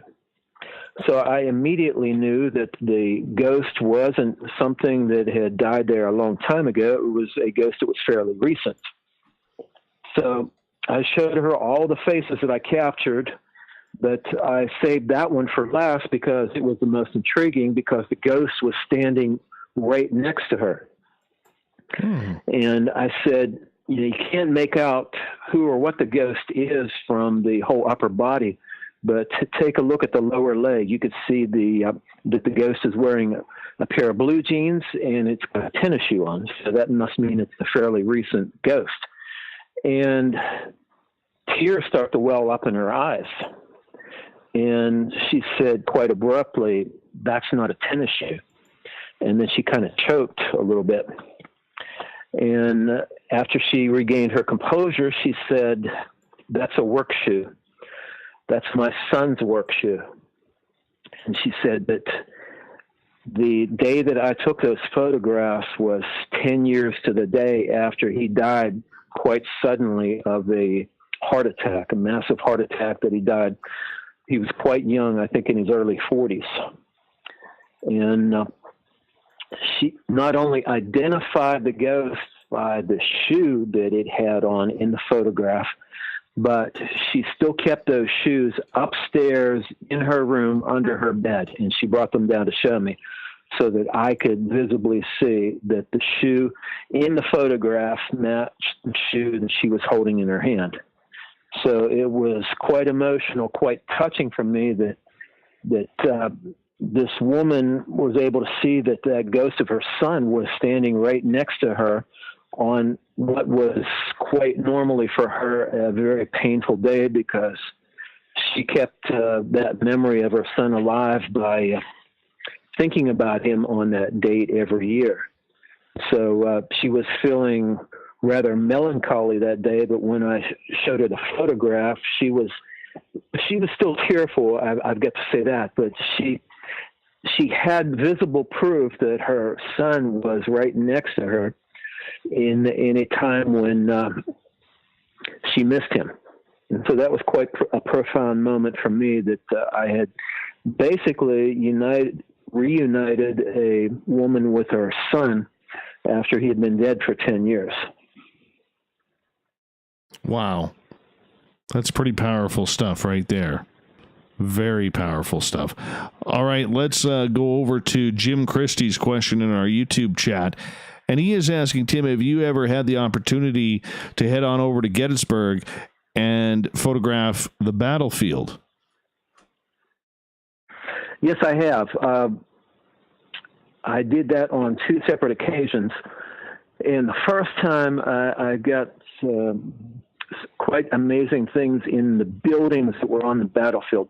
Now, as far as the battlefield itself, I captured what appeared to be a mist on the battlefield. Now, this was at sunset, and the mist did not look natural, but there weren't any identifiable faces or figures within that mist.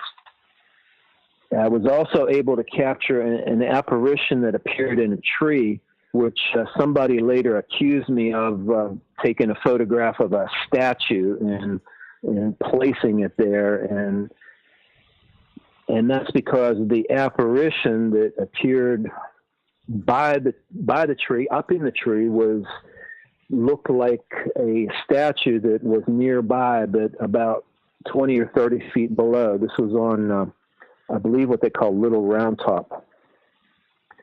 So, yes, I had a troll that was trying to make it out that I was trying to manufacture photographs, which I was not, but I didn't argue with it, because a lot of times arguing with people about things like that is quite futile. But the faces that I captured in the buildings, particularly the Lutheran Seminary building, were quite profound, and there were a lot of faces in the windows of that building when I was there. Quite profound. Janet is asking, Tim, when you are doing your ghost photography, are you just doing it at night? Originally, yes, but I've discovered that ghosts, like people, some of them are up only at night, some of them are up only late at night, and some of them are up during the daytime. Now, I always had a theory about that. Since ghosts do not have a way to, shall we say, eat, they have to refuel themselves with energy some way, and I figured that during the daytime that they were absorbing light energy and heat energy from the sun. But there are, in fact, some ghosts that are active during the daytime, and yes, I've been quite successful in capturing them. So, again, ghosts are like the humans that they formerly were. Some of them are up all night, and some of them are up during the day. Makes complete sense. I want to know, with all the ghosts that you have photographed, what is your favorite one to date?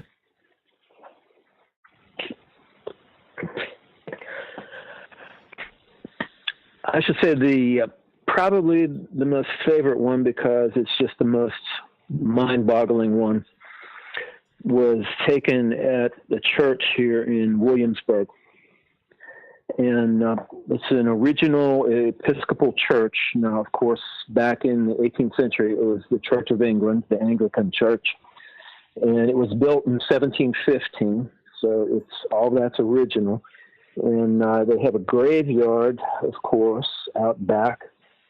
And one evening I was in the courtyard, almost right next to the graveyard, and I was photographing people that were coming out of the church after a Christmas program. And as I was photographing, what I was discovering, it seemed like there were as many ghosts streaking out of that church as there were people. Really? But a few minutes after I had taken a multitude of photographs, I captured on the bench what appears to be a, shall I say, a gargoyle or a demon. I don't know how you would describe it other than those two words. It appeared in red light. It had pointed ears. It had eyes that kind of looked like a dragon, for lack of a better analogy or description.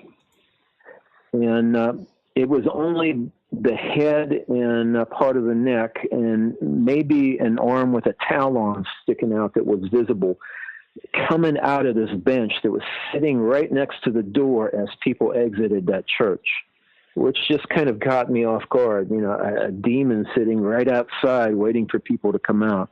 That in and of itself was profound when you think that they're there for all things good, and then immediately outside of the church, I captured something that appeared to be a demon. So that was quite a profound moment for me that I was able to capture that. And that was one of those photos that was so absolutely clear that I would hand over to any photographic analyst, because it's so clear and at the same time so thought-provoking.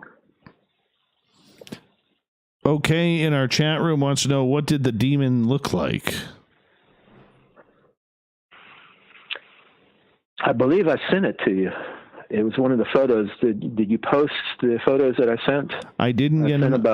I think my website has been having some troubles with that recently, so I didn't get an opportunity to do so. I see. Okay.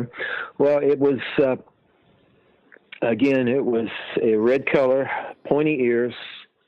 The face looked like a dragon-like face. And, again, it was just the head that was sticking up out of this bench. And then on the left side, you could see what appears to be an arm with maybe a talon. Somebody else might look at it and describe it in some other way, but if you look at the head, it looks like it's looking up for a second, and then it did a double exposure within the split second that I took the photograph. And by the way, the aperture was opened 1/20th of a second, so it was quick. So within that split second, the thing was looking up, and then it looked down a little bit, so you see that double exposure, but make no mistake, the face looks like it could have been a gargoyle that was carved for a Gothic church in the Middle Ages.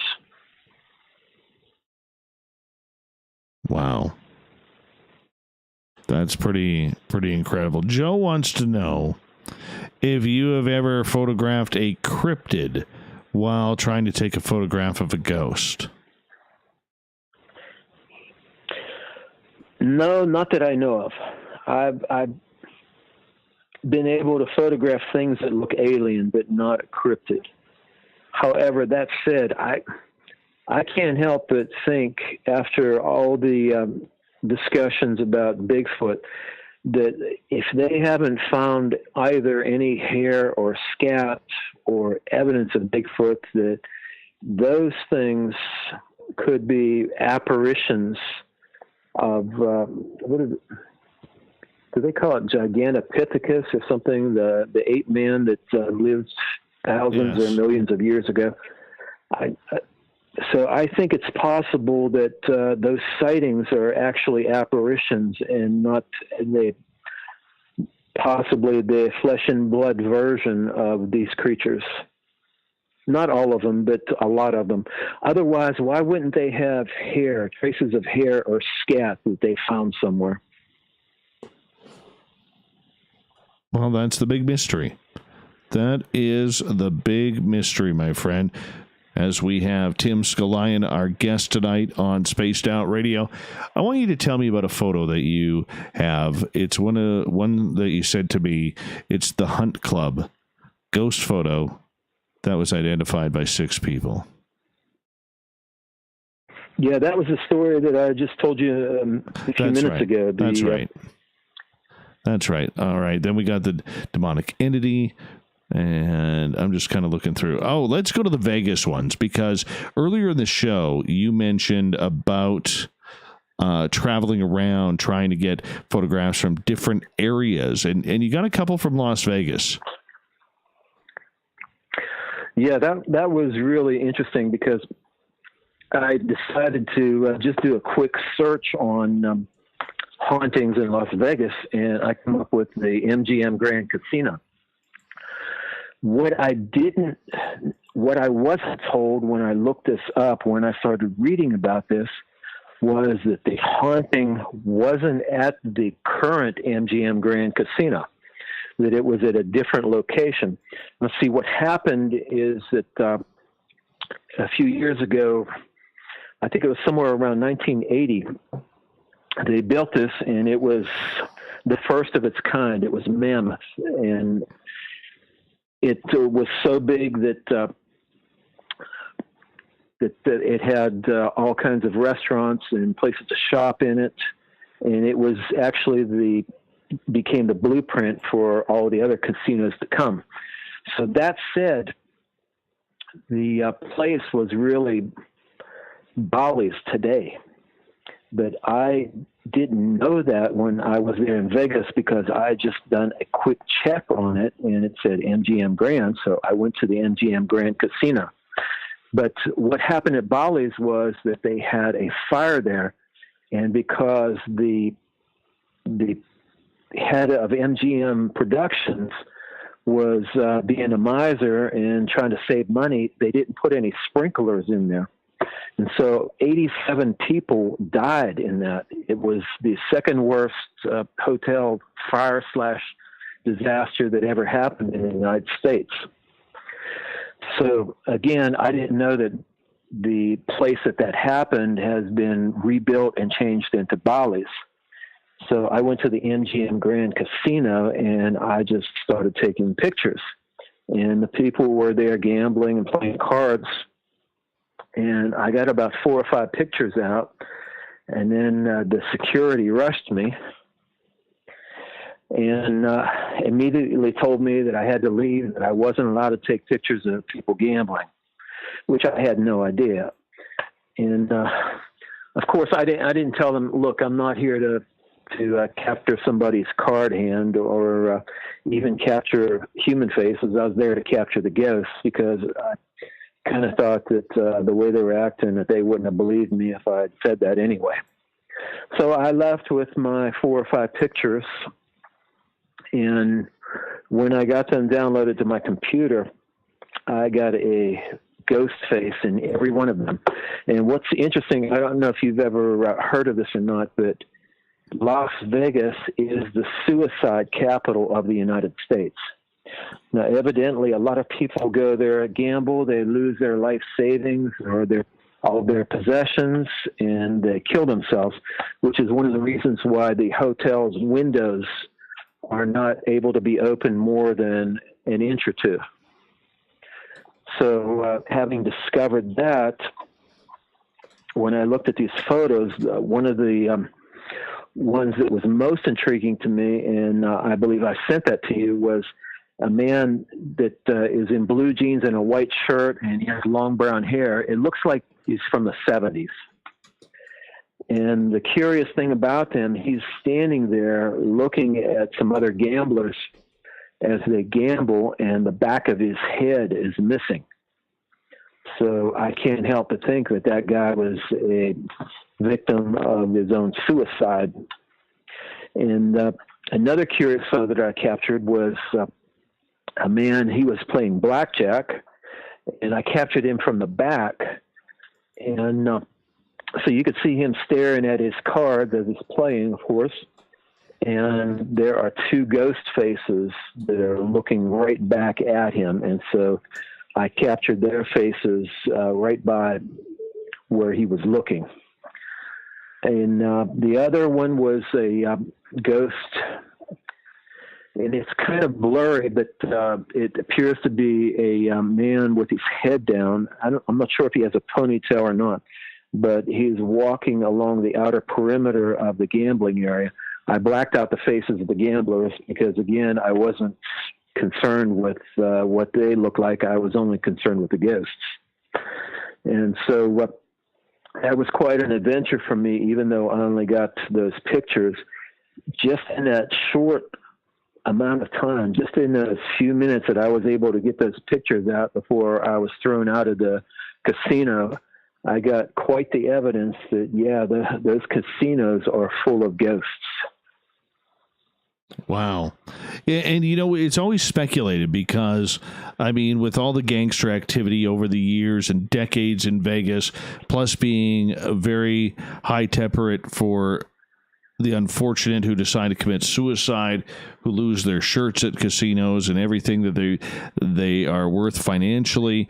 I mean, it is just, you know, scary. It's too bad that the casinos really don't open up to paranormal investigation. I know why they don't, but I would love to see it. My friend, I'm going to get you to hold on right there. We are going to go to break here at the top of the hour as we have Tim Scullion for another 30 minutes on Spaced Out Radio, talking all things paranormal, about his photography, about ghosts in general. We'll take your questions as well. And then we have the SOR Newswire and the Thought of the Dave.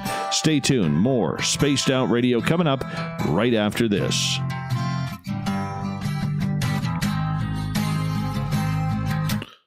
All right, buddy. Sorry about the photograph thing. Not a problem. All right, I'll be right back. I just got to run my dogs outside, okay? Okay. For the price of 1 cup of coffee a month, you can become an SOR Space Traveler. The Space Travelers Club is a place where you can interact with other listeners, either live during the show or on our great forum. We want your stories, pictures, comments, and ideas. You'll get live video streams, exclusive content, and be a part of our newsletter. Stay in touch with everything SOR. The Space Travelers Club is just $5 a month at spacedoutradio.com. Hey, Space Travelers, this is John Resig, founder of the Chide and Chive Charities. If you know anything about our website, you know we like to do things a little differently. We're not some faceless organization collecting money for a nebulous cause. Our donor dollars go directly toward life-improving items. Then we give those items directly to an underdog who needs it most. To become a donor with Spaced Out Radio's official charity, Chive Charities, just go to chivecharities.org/donate. We're adding to the entertainment online for Spaced Out Radio. I'm Amber Beckard, and I want to invite you to subscribe to our YouTube channel and check out Cryptid Tales, where I will take you on a journey into some of the strangest legends and lore from around the world, relaying the stories to you of the strange creatures and experiences that people have had throughout time. You can find Cryptid Tales at youtube.com/Spaced Out Radio. And while you're there, don't forget to check out our free archives and leave a comment. See you there. We are scouring the world for the most intriguing stories of your day. Take the time to read up on the SOR Newswire, where our team, led by Captain Shirk, will deliver to you some of the best paranormal and supernatural news, along with some stories that will blow your mind from the weird to the wacky. It's the news outside the news that piques interest, and that's what we're looking to deliver to you. The SOR Newswire, only at spacedoutradio.com. Hello, Space Travelers. It's me again, Carl. Don't forget to join the Space Travelers Club for just $5 a month and follow Spaced Out Radio on Twitter at Spaced Out Radio. Our Instagram, Dave Scott SOR. Our Facebook page is Spaced Out Radio Show. Our archives are free at youtube.com/Spaced Out Radio. Come woo it up with Spaced Out Radio today. Bye!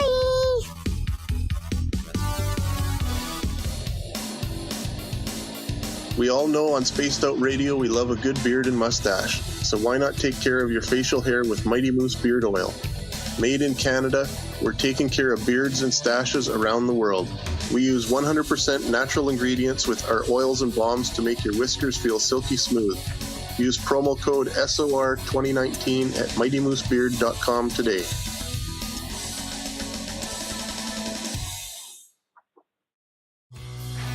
Hi there, this is the paranormal lawyer Michael W. Hall. I'd like to invite you to listen in each Sunday night where we're going to open up your eyes to everything strange and paranormal. I will be hosting some great guests with topics that affect us all, such as UFOs, ghosts, and everything paranormal. Let's learn together on Spaced Out Radio Sunday with myself, Michael W. Hall, the paranormal lawyer at spacedoutradio.com.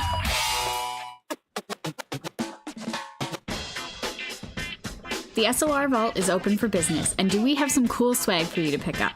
All you have to do is head over to our website and click on the SOR Vault. You have a variety of cool logos to choose from, and put them on anything you want. All right, my friend, I'm back. We've got about 2.5 minutes. Okay.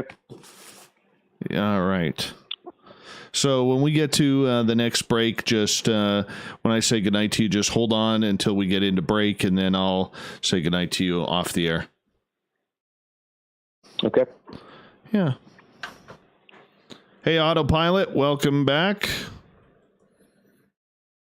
We're sitting at about 100 people here.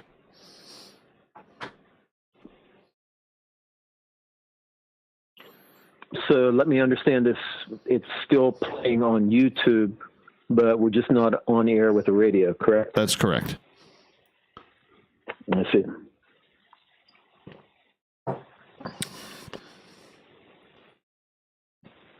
All right. Yeah, they kind of get the behind the scenes stuff. I see. Well, this is officially going down as my longest interview yet. it was before you. It was George Norrie on Coast to Coast. I did a 2-hour one, but now I got a 2.5-hour one under my belt. I have the record, my friend. I have the record officially. Yes. Yes. I'm giving myself a fist pump for that.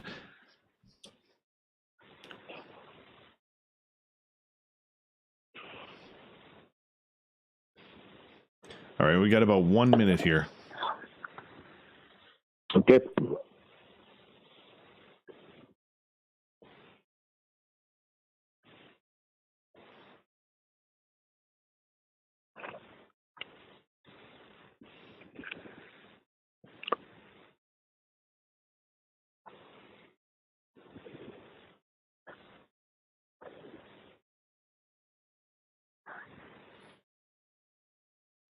All right, 30 seconds.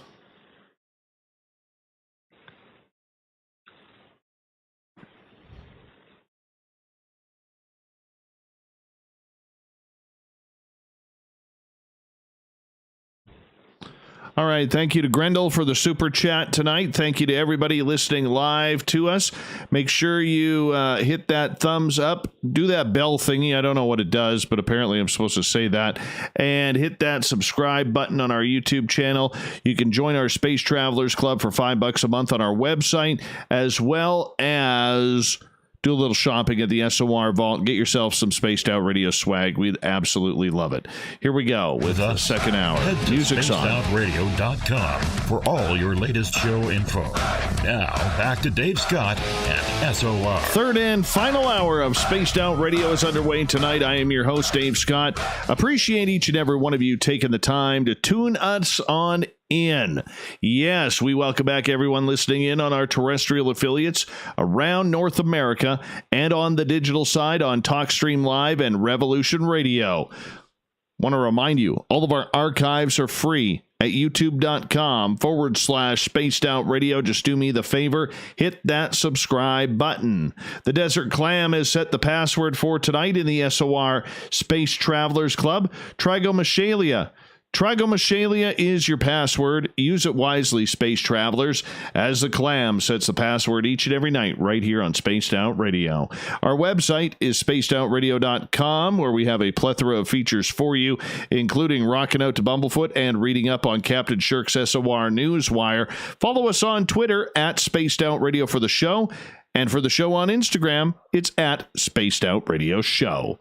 For the final time tonight, we introduce our guest, Tim Scullion. He is an amazing photographer of the paranormal, has some incredible photos that just show these lifelike spirits that are just doing their thing on the other side of the plane. His website, timscullion.wordpress.com. Tim, thank you so much for joining us. Great to be here. I've been enjoying it. Have you ever had any photographs that line up with EVPs that have been captured? So for people who do not know what an EVP is, it's an electronic voice phenomena where you hear somebody else's voice on a tape recorder that isn't with you. Yes, and it was quite interesting how this happened. Now, the photo that I think I possibly sent that photo to you, but this is the photo where I found out that the ghosts are not always at the original buildings. They could be at a reconstructed building. And in this case, the two ghosts appear on the back corner of the house, this house that was reconstructed in Colonial Williamsburg. And they appear to be two African-American people. The woman is with her arm on the side of the house, and there appears to be an African-American man behind her with his hand over her mouth. So the implication, what it appears to be, is an attack, perhaps a rape, perhaps a murder. I have no way of knowing. But it was quite a thought-provoking photo that I took, and a lot of people, it has freaked out a lot of people here in Williamsburg, particularly some of the security guards that patrol that area. So I met this fella that was in the Army, and one of the things that he likes to do on the side is to search for EVPs. And he found a copy of my book, and he saw that picture. And so, unbeknownst to me, I wasn't even there. He took the book to that site, and he started asking questions. Now, the first question that he asked about that photograph, and he actually had the book open there, right there at the corner of that house, so that whatever spirit was there could see. And he asked who the woman was, and we gave the name Angelina. And then he asked who the man was behind him. And for the most part, it was coming out just one-word answers. And the first word was cousin. And then 2 words came up next after that, bad man. And so he asked what happened to Angelina. And he got a burst. Now, again, the words were single words, but there were one right after another. So it wasn't as if the entity of the ghost was saying a cohesive sentence, but at the same time, there was a word and then a pause, a word and then a pause. But what it said was, took a rope, tied it around Angelina's neck, drug her off. So that's a perfect example. In fact, one of the best examples that I could give you about an EVP telling the story of what happened behind the picture that I was able to take. And those EVPs came like 4 or 5 years after I actually obtained that photograph. Incredible. So with those EVPs, do you believe that phenomena is real? That we are actually hearing spirits talk and we're able to capture them on recording? Well, all I can say is there's no other plausible explanation for those things happening. I mean, what's the freakiest part about that whole process is that you're not picking up whatever the ghost is saying with your ears, but you're recording it nevertheless, and they are somehow able to construct these words perhaps electromagnetically on devices. Now, before it was on tape, but nowadays we have digital recorders, and the same thing is still happening. So somehow they're able to make a voice and to say cohesive words. And in this case, it sounded like a completely logical explanation for what went on in the photograph. So, yes, I believe it. There's a lot of people who are still questioning the phenomenon. Now, I have experienced that and caught EVPs around me and at the museum and everywhere like that. It just baffles me. I think a lot of these spirits really want to communicate, Tim.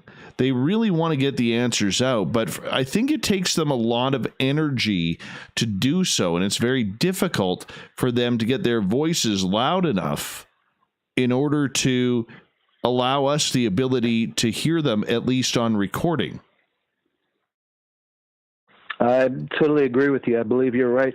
And what I also believe is that some spirits tend to gravitate towards the vocalizations to be noticed or heard, whereas other spirits go the photographic route by, again, recreating themselves as a hologram.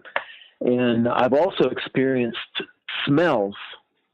And it seems like some ghosts are out there and they're trying to recreate a smell of something that was significant in their life. Now, some of the smells that I've personally scented on some of my investigations were the harsh smell of modern cigarettes, the kind of burn your nasal passages if you're not a smoker.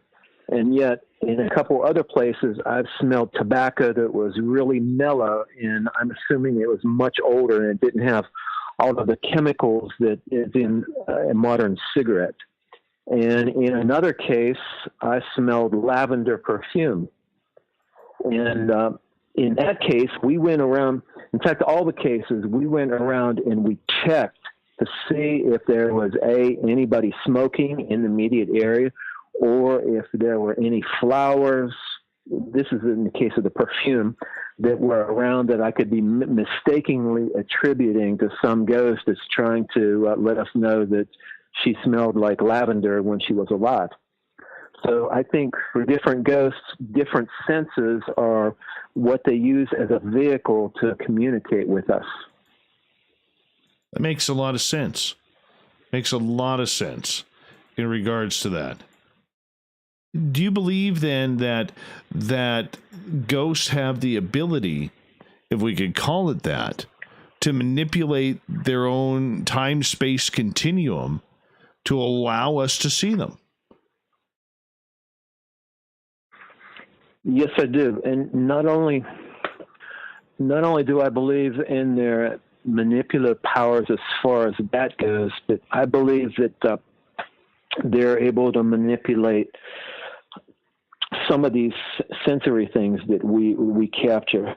For example, let me get back to the cigarettes as a classic example. Please do. I looked all around that whole area within a block to see if anybody was smoking. It was late at night, nobody was there, and yet I could smell the cigarettes as if somebody was smoking right next to me. And yet I could not see any smoke in the air, and there was no evidence that anybody was even within blocks of where I was at. So my question that I would pose rhetorically is, was that actual smoke that I smelled, or was that ghost putting the thought that I was sensing or smelling this even though it wasn't actually present? And the reason why I say that is because I have personally witnessed ghosts get into electronic equipment and manipulate them for their purposes so that they could be seen or noticed. I'll give you a classic example of that as far as I'm concerned.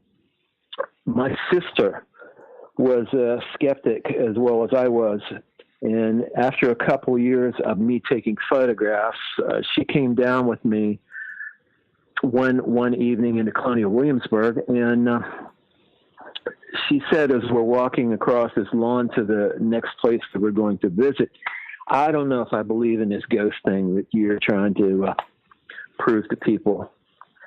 There's just not enough proof. I can't believe those photographs that you take.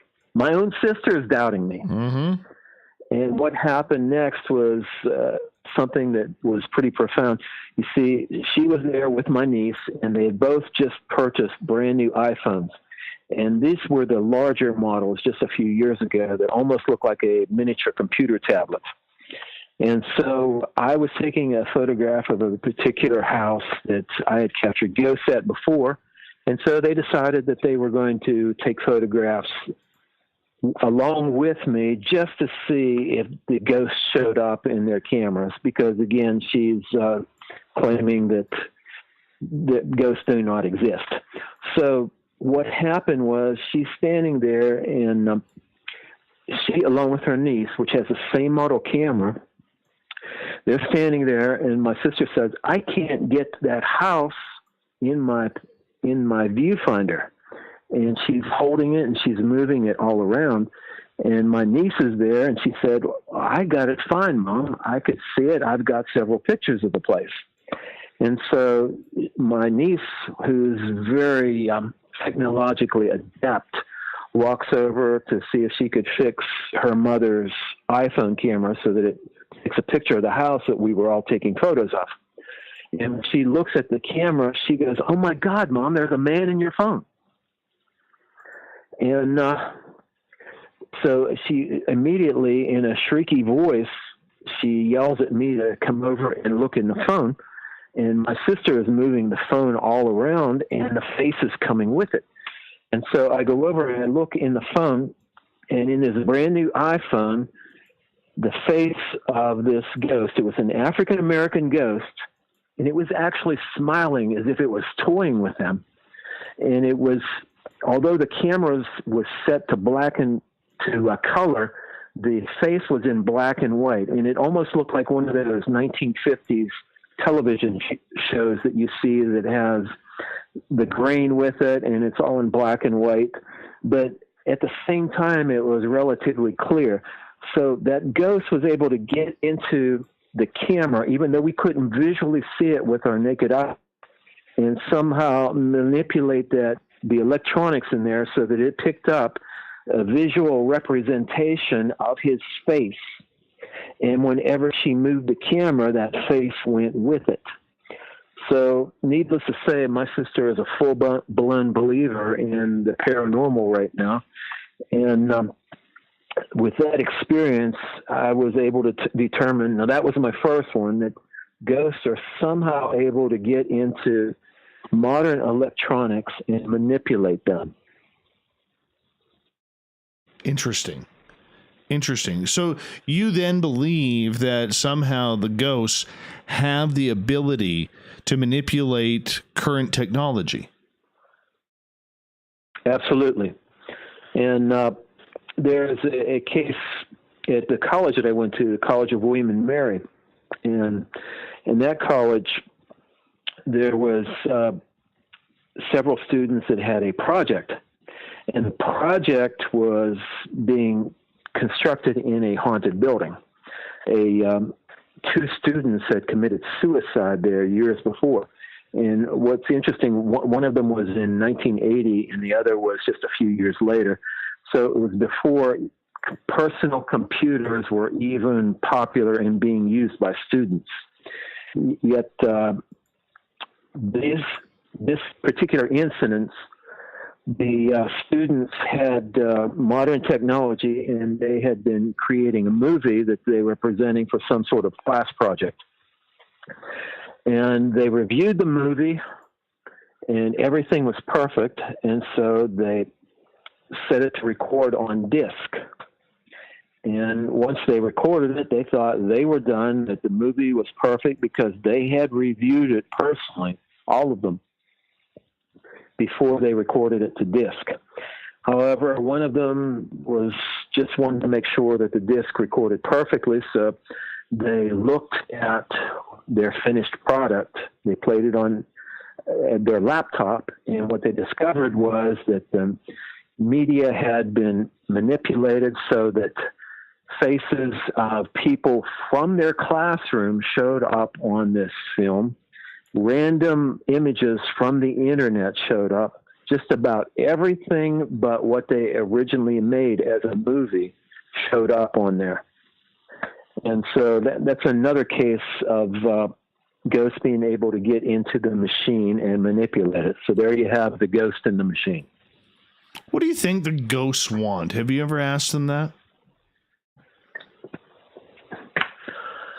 Personally, no, because I do not handle EVPs. I'm there for the visual part of it. But I do think that they want to be noticed. And you mentioned this before. Do I think that they seek me out? I kind of do after last vacation I took, because I went out to Arizona. I don't know if you've been to Arizona before, but they have this beautiful slot canyon in the northern part, almost on the border with Utah, and it's called Antelope Canyon. And I was there strictly, absolutely for the photographs of this beautifully carved sandstone canyon that was on a Native American reservation there. So ghost hadn't even been in my mind, yet when I took the photos inside that canyon, ghosts showed up. And I thought something was up when I felt, now you have to consider that the temperature outside was about 110 degrees, maybe a few degrees cooler within the canyon. It's set you were out of the direct sunlight, but it still was quite hot. And I felt something that blew by me that was kind of ice cold on my elbow. And I wondered why I felt that. And then once I saw the photographs and the faces of a bunch of people in the mist show up in the photographs, when I wasn't even looking for any type of ghost that day, it was apparent to me that they're seeking to be noticed. Do you think they want our attention, or, like I asked you earlier, are we maybe ghosts to them and they are looking at us doing a paranormal investigation? You know, I've captured so many bizarre things that I think that that's quite possible too. And as I said before, I think that whenever you get the chance, you should look at a film made a few years ago. I'm not sure exactly how many years ago, but it's called The Others, and it stars Nicole Kidman, and it puts forth that very same idea, where the ghosts think that we are the ghosts. I think you ought to try it out. You might like it. Well, there's not a lot of stuff I don't like about this field, except maybe flat Earth. Not a fan of that. Not a fan of that at all. You know, how haunted is your own house for all of this? Because people who have that much involvement and that much contact always seem to have a lot of involvement of paranormal activity at their own home. How about you? Absolutely. And I was just sitting out, I'm out in my garage. That's where I have my computers and my musical instruments and such. And I was sitting out here just about 2 nights ago, and something hit me on the top of my head, on the hair. And it wasn't a hit to injure me, but it was a hit to get noticed. And let me also mention that a couple years ago, I had a house fire, and it destroyed absolutely everything in the house. These modern homes with open concepts, and particularly with modern furniture that have burnable material in it, went up in about 3 minutes. You hardly have time to think. And everything was at a loss, including all of my camera equipment. And more than that, the people all made it out, and we had 2 dogs. They stuck with us, and we were able to get the dogs out, but we also had 2 cats. And both of the cats, rather than, when we called them, rather than them coming, they were hiding from fear of the fire. So we lost the cats in the fire. They burned to death, unfortunately. And what has been interesting about that is that ever since then, the ghosts of those cats we've spotted in our home. So they're semi-transparent. They're, again, as ghosts are, they're oh so very quick, and I haven't been able to photograph them, but they are one of the few ghosts that I've seen with the naked eye that I could tell that, yeah, that was the cats that we had before we had the house fire.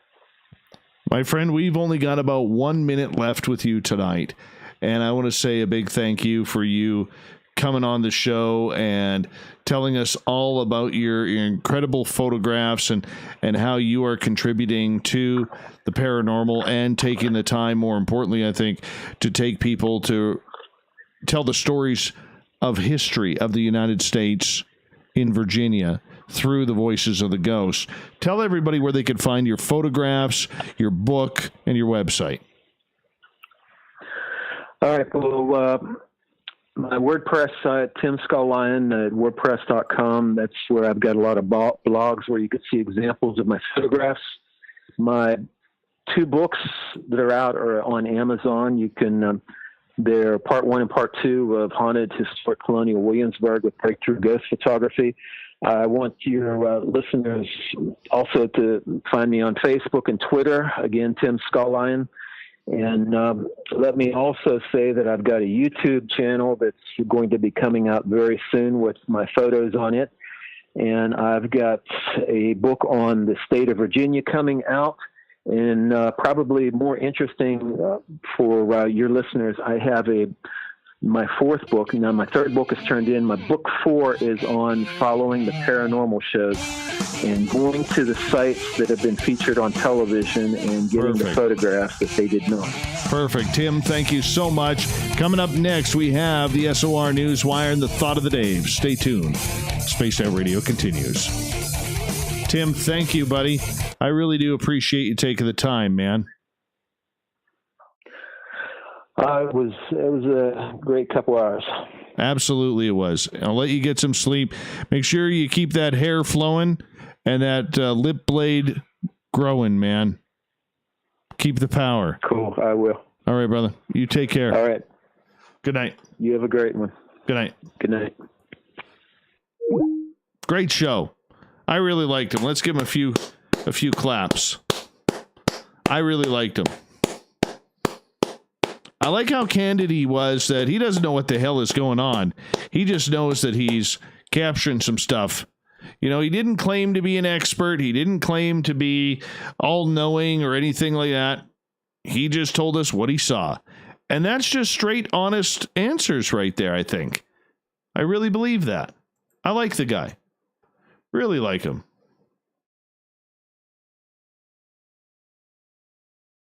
Mm-hmm.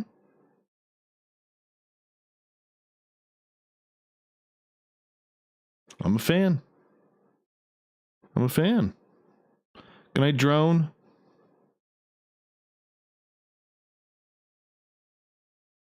All right. So we got a few minutes here. Oh.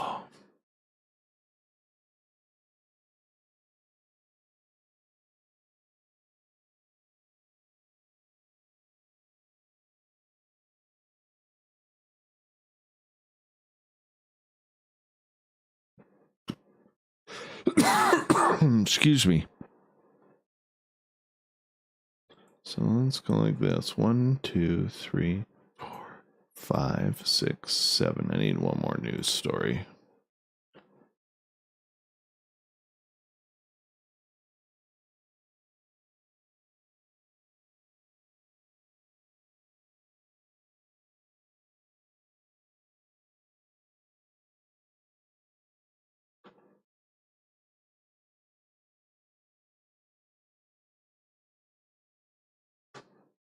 There we go.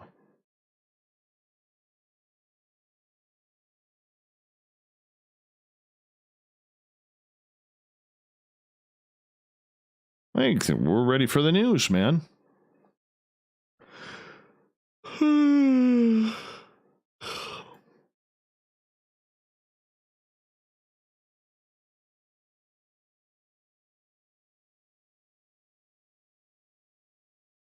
Thanks, Marty, for the clown.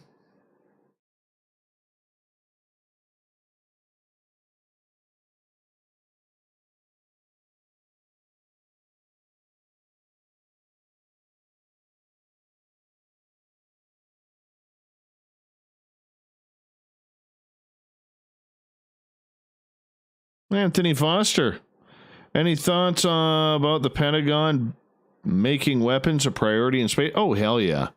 Hi, Kira I. How are you? Kira I. Thanks for joining our chat room for the first time. Welcome to Spaced Out Radio. Let me go like this so I don't look like that much of a weirdo.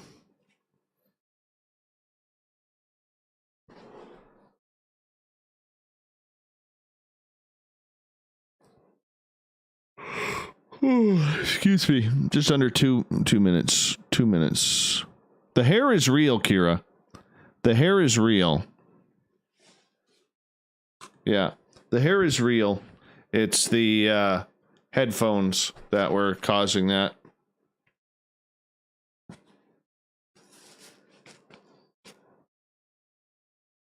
Dun-dun-dun.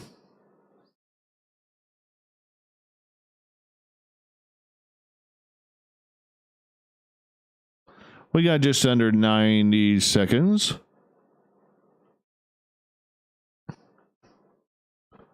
My goodness, I am like losing steam fast here.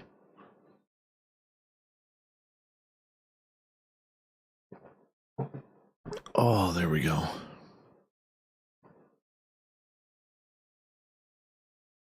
One minute.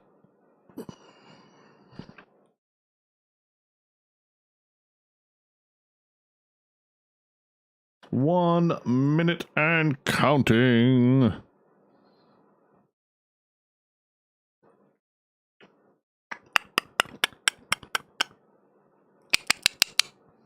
Alien talk.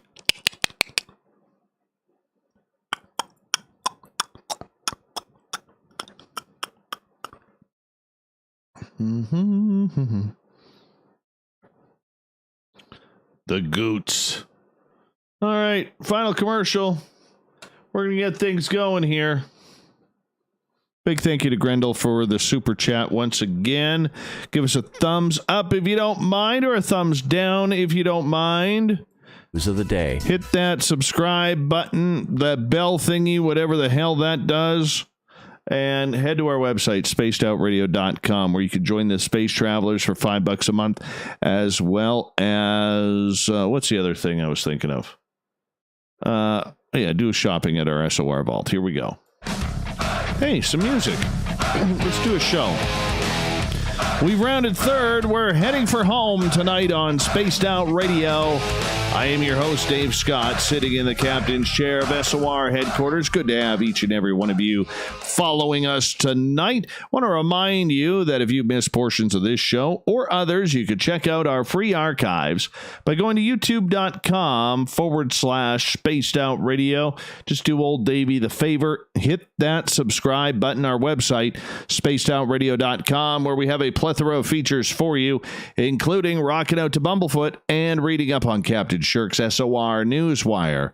Speaking of the news, we're going to get to it momentarily, but I got to tell you about our social media. Join us on Twitter at Spaced Out Radio, and on Instagram. It's a brand new Instagram we have called Spaced Out Radio Show, so check it on out.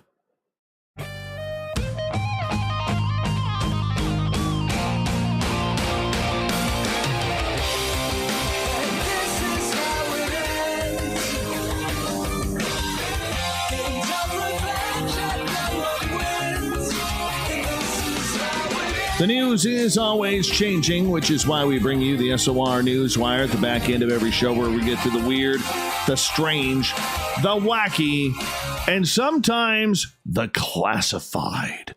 Ooh, scary.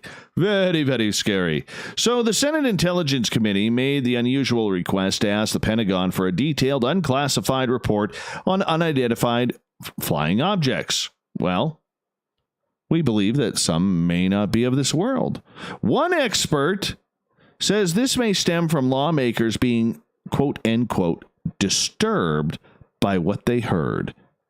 Nick Pope said, "I welcome this long overdue development." Pope, a former employee of a UFO investigator for Britain's Ministry of Defense, he goes on to say, "It suggests that those senators who received last year's classified briefing on UFOs were disturbed by it and weren't satisfied with the current DoD position. Example, simply stating that the mystery objects encountered by naval aviators remains unidentified." In his report to the 2021 Senate Intelligence Authorization Act, Florida Senator Marco Rubio, acting chairman of the Senate Intelligence Committee, instructed the Director of National Intelligence, the Secretary of Defense, and other agency heads to compile data on unidentified aerial phenomena. The committee remains concerned that there is no unified, comprehensive process within the federal government for collecting and analyzing intelligence on UAPs, despite the potential threat. The committee understands that the relevant intelligence may be sensitive. Nevertheless, the committee finds that the information sharing and coordination across the intelligence community has been inconsistent, and this issue has lacked attention from senior leaders. The bill still needs to pass the Senate. Lawmakers are asking for a report within 180 days of the bill's approval. In April, the Pentagon officially released videos of unidentified aerial phenomena known as FLIR 1, Gimbal, and Go Fast. Boy, have we heard those names around here before. And with those videos, captured by the Navy aircraft, the footage has been circulating in the public for years. They were originally released by the New York Times and the To the Stars Academy, who got them out from there by clicking on drone rather than UAP. Now, Pope noted the term unidentified aerial phenomena was first adopted at the MOD in the 1990s as a part of rebranding of the phenomena to shed the pop culture baggage that comes with the term UFO. Now, little Tommy DeLong, you know, he was bragging about this on his Twitter account today, saying, look what we did. Look what we did. And you know what? He may be right. I've been as critical about the TTSA as anybody around here, but Tom may be right on this one because Chris Mellon and Luis Elizondo have been working very, very hard to try and get this story out into the political world.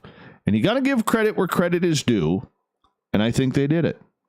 I grind my teeth to say that, but good on them for it. Now we'll see if the rest of the Senate agrees when this bill comes to pass.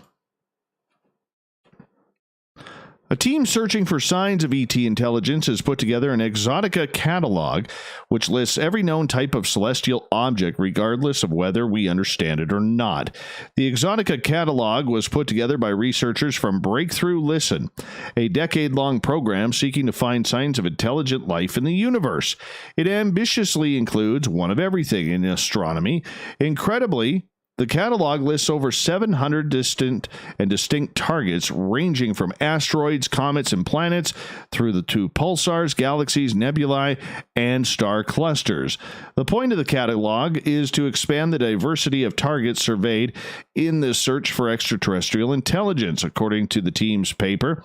In the future, it may also benefit students or members of the public who are trying to get a bigger picture overview of astronomy or are trying to decide what to study, Brian Lackey said.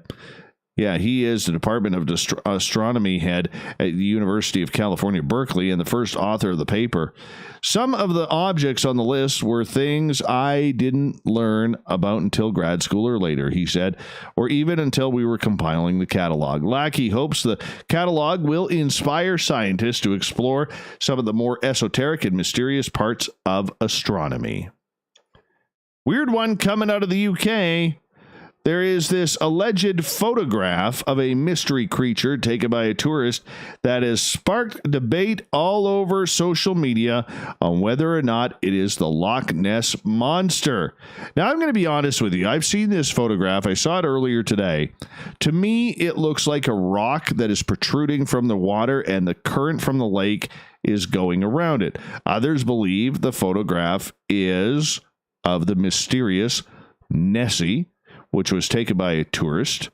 Steve Schalise from Southampton claims he took the picture of what he describes as a big fish while on a holiday in Scotland. He estimated that it was 30 feet away and about 8 feet long. After sharing the image of the large creature emerging from the water online, people began commenting that it might be Nessie, while others speculated whether or not the picture was real. Steve says he's skeptical. He says he believes something more mundane like a big fish or a seal. Personally, he says, I know there's been some interest and some people are saying it is the monster, but I don't believe that, he admitted. Steve was on holiday with his brother in September when they decided to visit Urquhart Castle on the banks of the famous loch. Spotting the chance to get away from the majority of the other tourists who had just arrived in a couple of coaches, Steve explained that he was initially photographing the opposite shore when he saw sort of a ripple in the water. Oh, yes, it always starts with a ripple in the water. Jaws started like that, too, by the way. So did Meg. Anyhow, he goes, I started taking a couple of shots, then this big fish came to the surface and then went back down again. It only appeared in one shot, of course. And to be honest, that was something of a fluke. I watched for a while, as you can see from the last picture, but didn't see it again. He said it was only during the lockdown that he had the time to look through the photos he had taken from his 2-week trip, stating that he had hundreds to go through, and he's a keen photographer. Steve added that he initially thought it was a catfish and only posted it online so people could try and identify it for him. He said, I have to say, I don't believe in the Loch Ness Monster, and frankly, I think if anything is there, then there is a logical explanation for most of the sightings. I don't know. I still think it's a rock. The lost continent of Zealandia that sank into the sea 23 million years ago has been revealed in unprecedented detail in new maps of the ocean floor. Geologists from New Zealand drew up the tectonic and bathymetric maps of the Earth's 8th continent, which spans some 1,930,511 square kilometers. The maps, along with the graphics and other geoscience data, can be seen through a website. Zealandia, confirmed as a meeting criteria for a continent in 2017, submerged after breaking off of the Gondwanaland supercontinent over 79 million years ago. Who hasn't visited there? They have a great Disneyland there as well. Just saying. These maps are a scientific benchmark, but they also are more than that. They're a way of communicating our work to our colleagues, stakeholders, educators, and the public, said map author and geologist Nick Mortimer. We've made these maps to provide an accurate, complete, and up-to-date picture of the geology of New Zealand and the Southwest Pacific area better than we have before. Their value is that they provide a fresh context in which explains and understands the setting of New Zealand's volcanoes, plate boundary, and sedimentary basins. The TEZ website, or Z for you Americans, its portal will allow geologists and interested members of the general public to explore the geology of Zealandia from the comfort of their own homes and offices. Well, isn't that nice? Isn't that nice? You could go look at a lost continent right now. It's actually kind of cool. Kind of cool that it just washed off into the ocean. An opera house in Spain did a real cool thing. How is it cool? They celebrated the lifting of COVID-19 lockdown regulations by holding a concert for a sold-out audience of potted plants. Yes, potted plants. The Teatre del Liceo Opera House in Barcelona held the concert this past Monday, the first day of coronavirus restrictions. Oh, this gets cool. Really cool. Why is it cool? Because plants react to music. For instance, my plants, they love metal. Oh yeah, hard rock, metal, little Pantera, Metallica, Megadeth, Iron Maiden, they like it. Anyways, so they literally filled this opera house with 2,292 seats, all with potted plants. Now, not pot plants, people. Let's get our minds out of the gutters. No, not the hippie lettuce. It wasn't the Grateful Dead playing there, or the Dave Matthews Band. And you know the plants survived because they weren't playing Coldplay. But the concert, masterminded by conceptual artist Eugenio Ampudia, did not feature any human audience members, but the performance of Puccini's Cristiatemi was live streamed by the Opera House on their YouTube channel. The Liceu said the plants were purchased from local nurseries and will be donated to healthcare workers from the Hospital Clinic of Barcelona. I love that story. Love that story. I love when stuff like that happens. Here's a cool one. A man from Ontario celebrated his 95th birthday a little early by setting a Guinness World Record as the world's oldest heli-skier. Gordon Precious, 94 years old, 306 days, when he took to a CMH heli-skiing and summer adventures trip. Oh, this is in my area. Holy cow. Didn't even realize. In the Caribou Mountains of British Columbia. Oh, wow. I didn't even realize this. Precious and his guide were lifted by helicopter to the top of the Nectar ski run and made their way down the Caribou Mountain.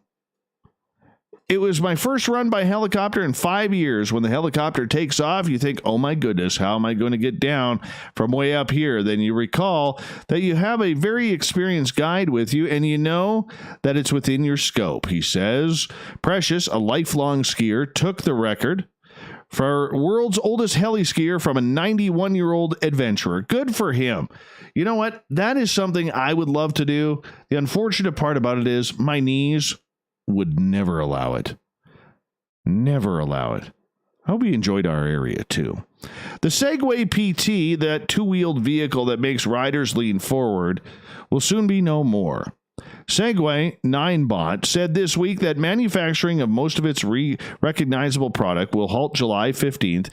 The company said it was a decision based on economics. The PT, or personal transporter, made up only 1.5% of the company's revenue last year. Segway President Judy Kai said in a statement, retiring what most simply know as a Segway will free up room for the company to focus on its newer products, which include a self-balancing Wally pod-like vehicle called S-Pod, a more traditional-looking electric kick scooter, and a smaller self-balancing vehicle controlled by users' knees. Given our decades-long history, we recognize that this decision may come as a disappointment to our strong and loyal following among private owners who view Segway as one of the more innovative creations of the early 21st century.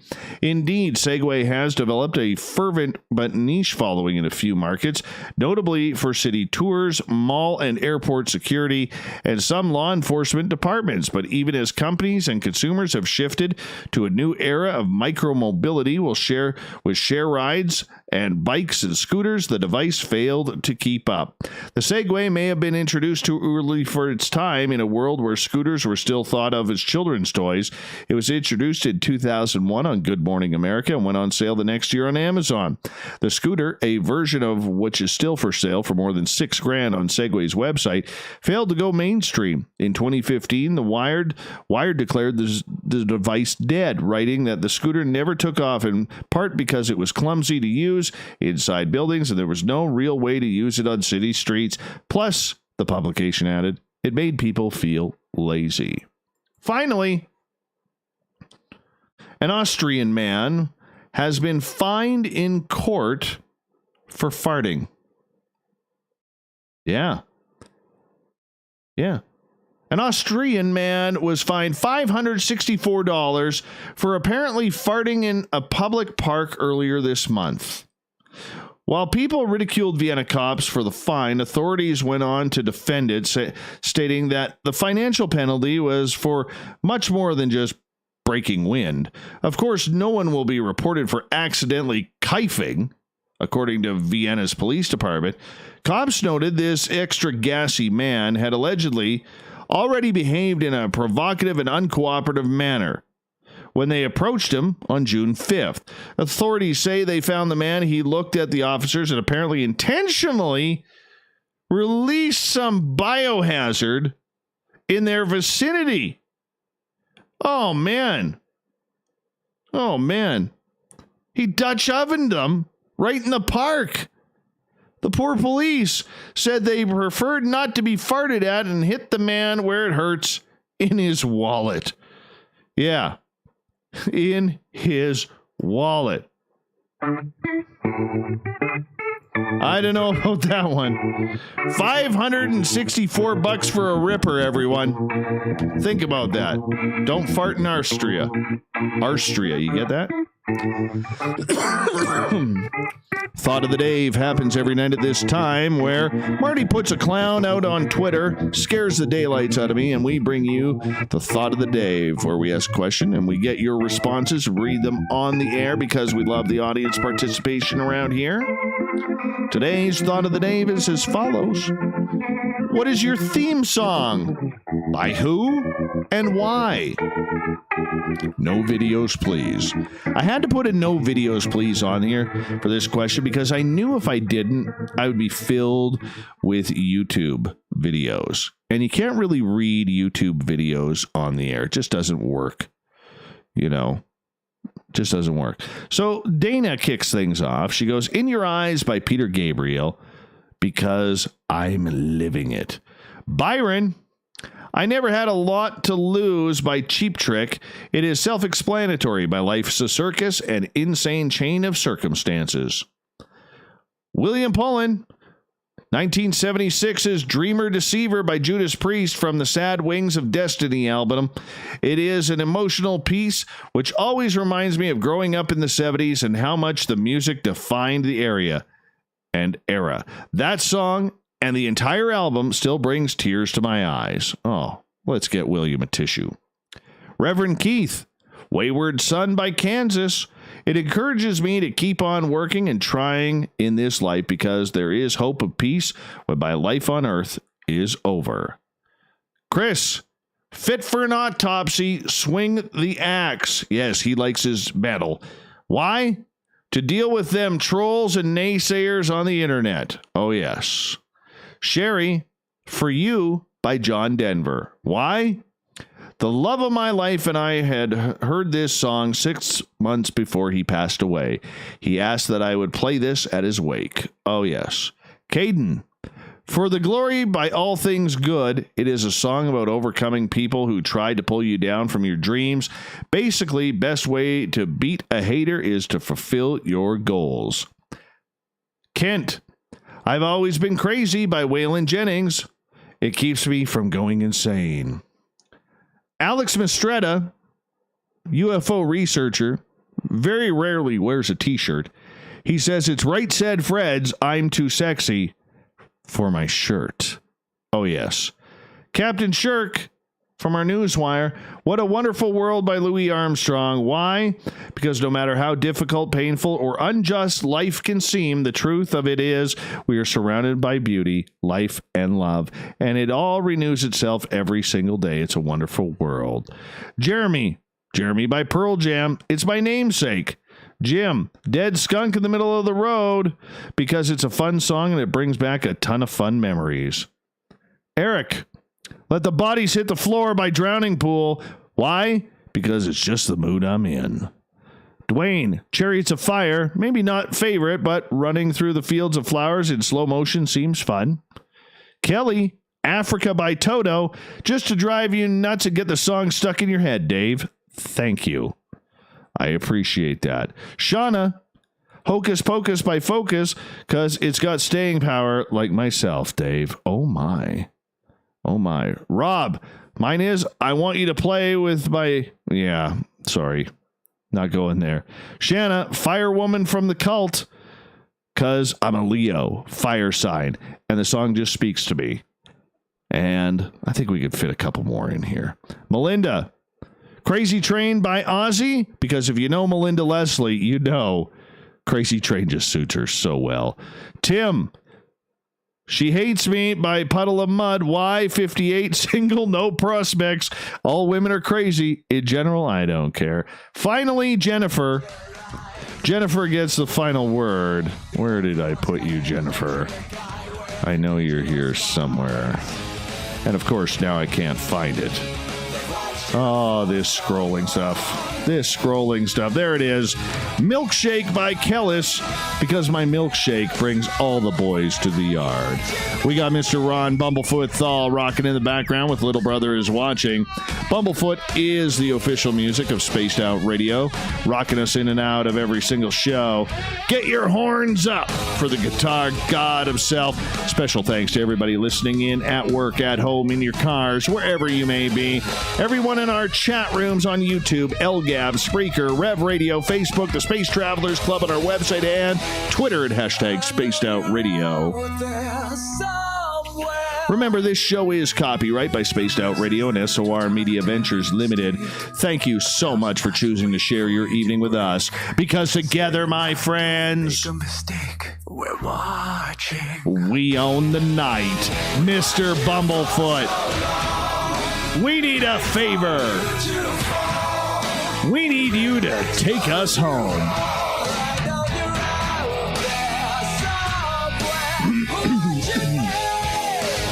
Remember, everybody, the Woo train may have docked for the night, but tomorrow we shall ride again. Your tickets never expire. Your seats are always available. And if you want to bring a friend, we got room for them too. Good night.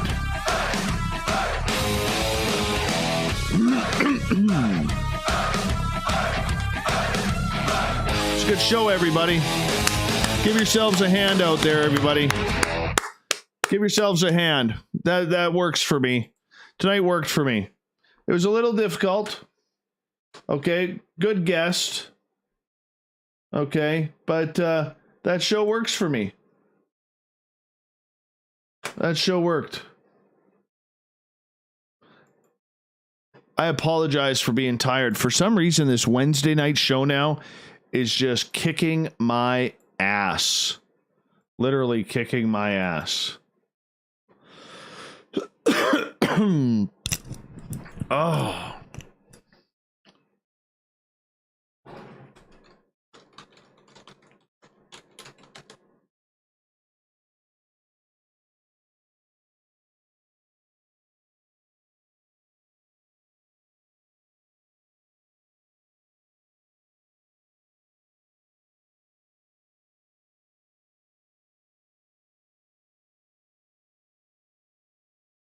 Okay, everybody, I'll be right back. I'm just going to run my pups outside. I'll be right back. Sir, step away from the microphone. Thanks, PBR.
All right, old Davy's back. All right, we got the show downloaded.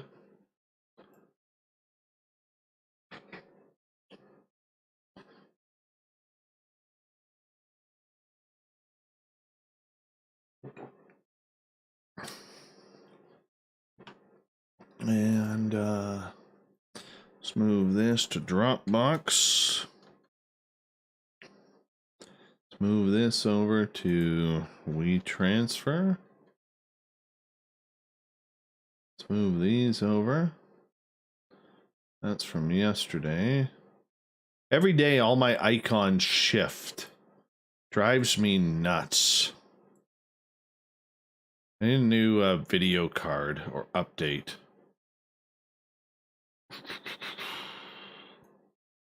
All right. So let's make these up.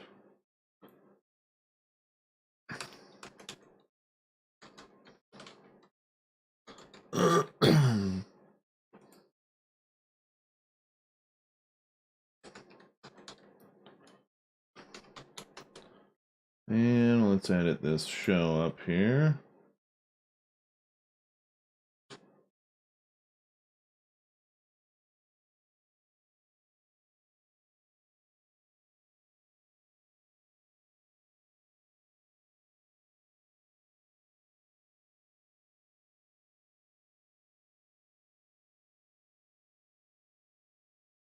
Amplify it a little bit.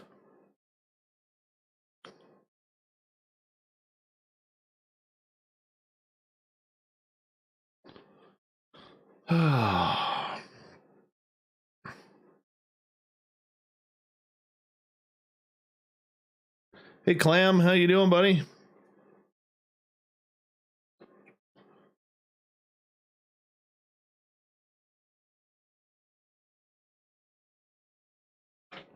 All right, let's rock and roll here. I just gotta find this file here.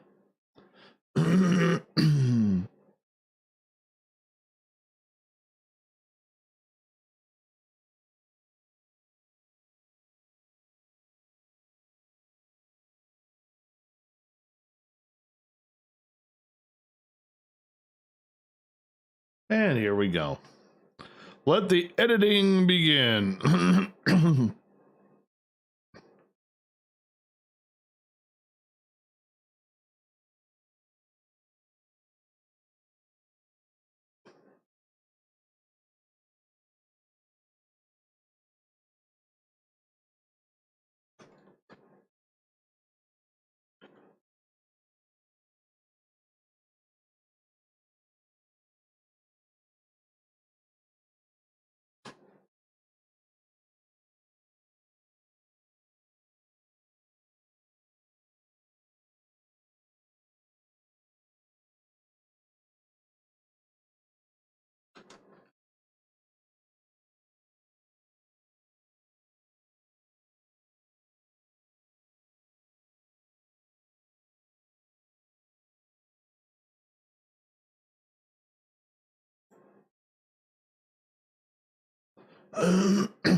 Oh, come on.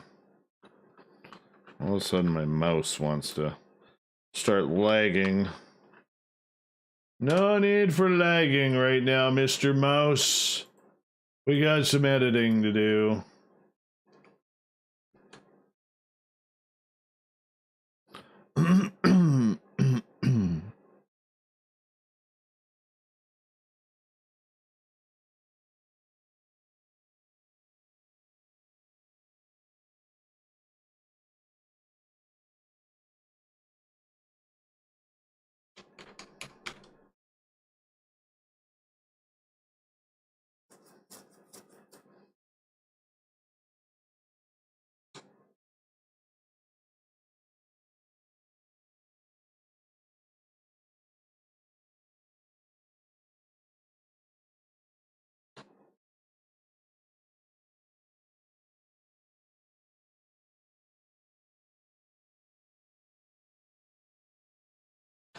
Oh, come on, you piece of junk.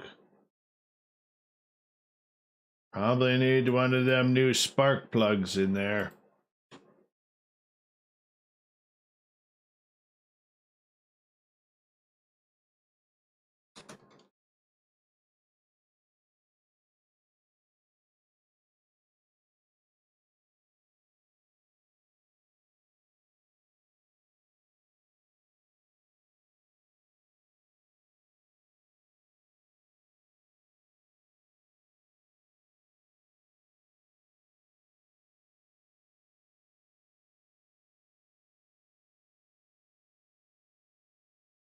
Oh, for God's sakes, what are you doing? SOR3, all I want to do is change this. Save file as, there we go.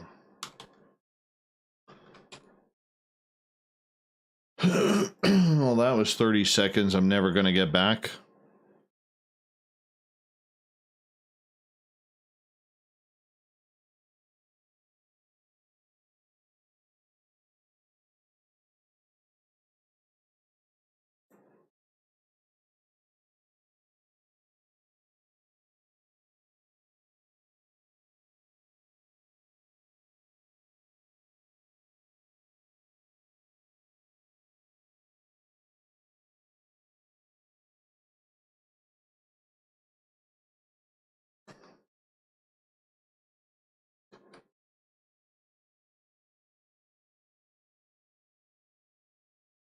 Hey, Spookles the cat, I need to have a chat with you. Got some cool ideas coming up here for the Space Travelers Club that I think that would be kind of cool for you. Just want to throw that out there.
Oh, for God's sakes. Why doesn't it want to work there? There we go.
Let's start our download process. Okay,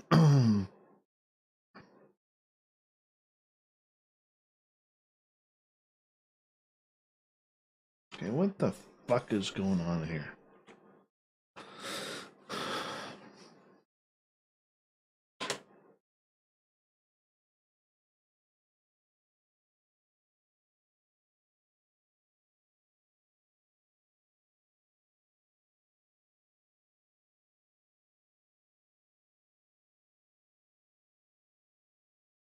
Time for the 6-digit verification code, people.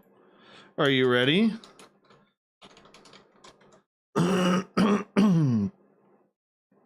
Let's check out the 6-digit verification code. What's your thoughts on here?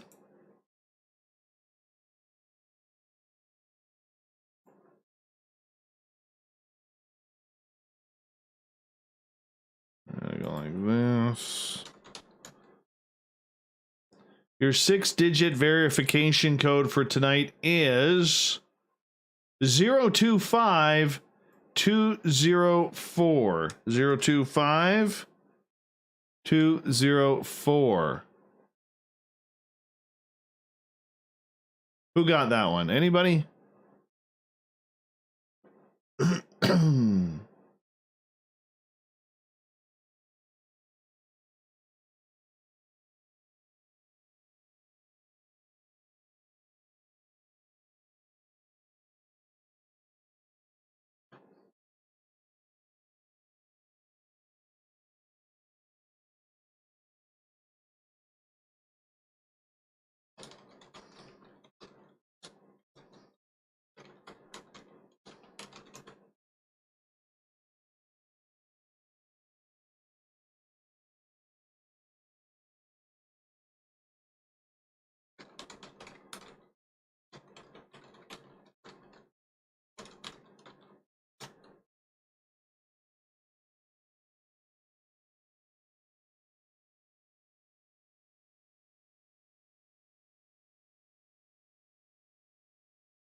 Good guess, Sandra. Good guess.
Oh, Mala was wrong. Everyone's a good person. You're a good person. You're a good person. You're a good person. And Mala thinks you're a good person. Yes, you are.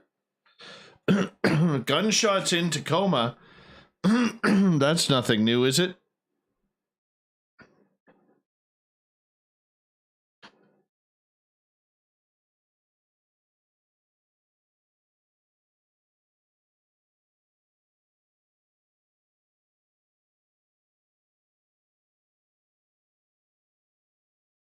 We're not getting into politics, Ron. We're not getting into politics, guys. Go on your own private chat to do that. Not here.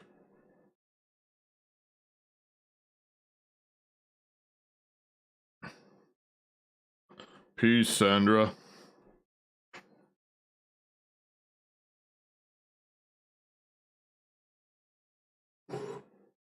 Peace, Sandra. Peace, Sandra. I have an itch. You guys are slow chatting tonight.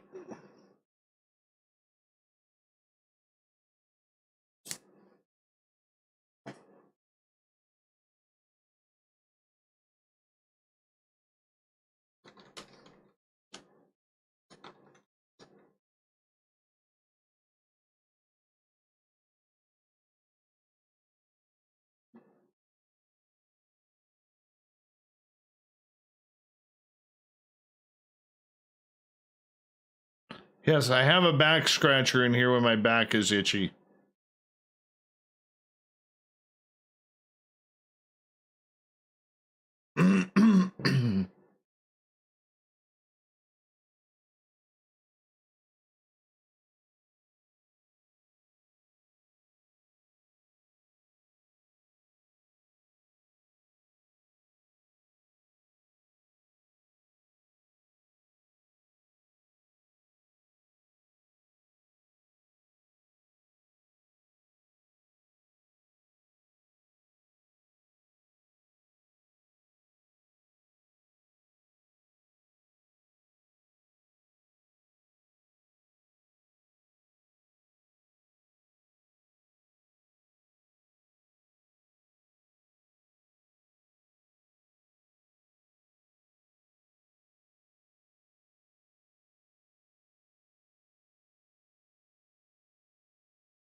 We're at 45% done.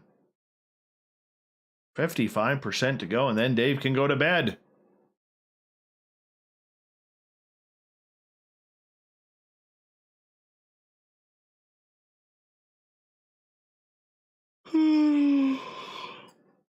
Okay, I won't wear this shirt tomorrow, Guts. Son of a bitch, you're a tough crowd. Tough crowd. I wore this shirt specifically tonight because Barther L was ripping on my other one. So I figured, you know what? I'll get you back. I'll get you back.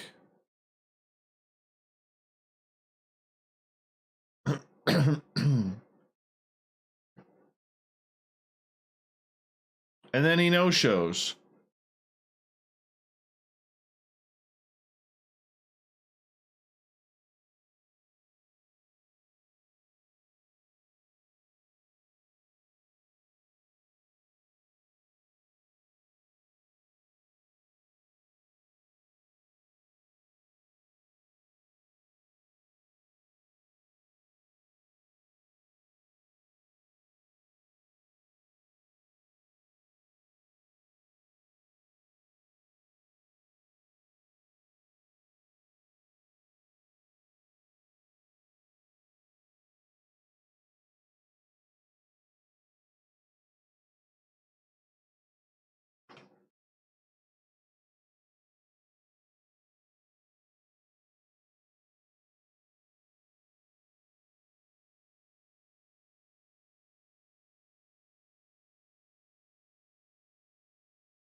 The Goots.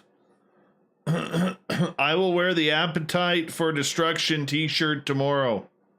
How about that?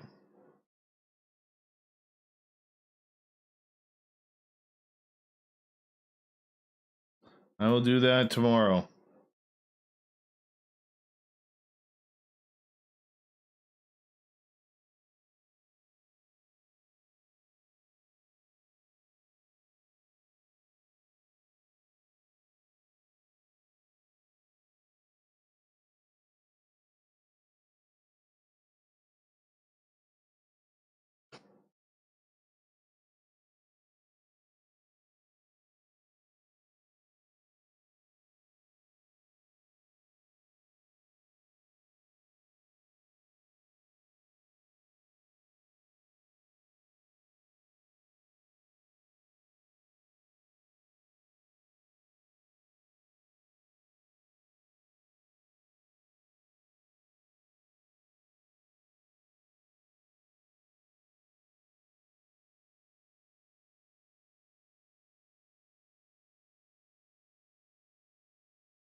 I want to know how many beers in Gutter is.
$122. I didn't mean how many you sold.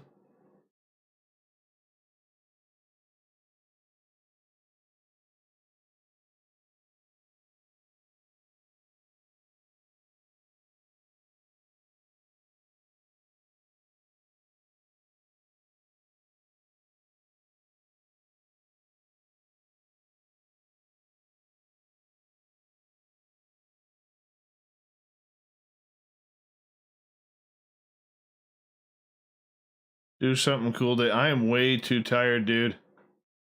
Way too tired.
All right, guys, we are done for the night.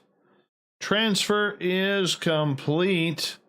I want to say thank you for everybody hanging on in tonight and being a part of it, being a part of this show. You were awesome. I'd hang out a little bit more, but I'm just really, really exhausted today. So I appreciate everything right now that you guys are doing, and everything that you guys are doing to help spread the show and getting us large. Because you notice we're averaging about 100 people now. I want to try and get that up to 200. We got to figure out ways to get that up to 200. So I will talk to you soon. Tomorrow night on the show, David Weatherly will be here. I love David Weatherly. I'll have my GNR shirt on for Fitness Girl tomorrow, and we'll go from there. But everybody, much love to you. Thank you so much for joining us.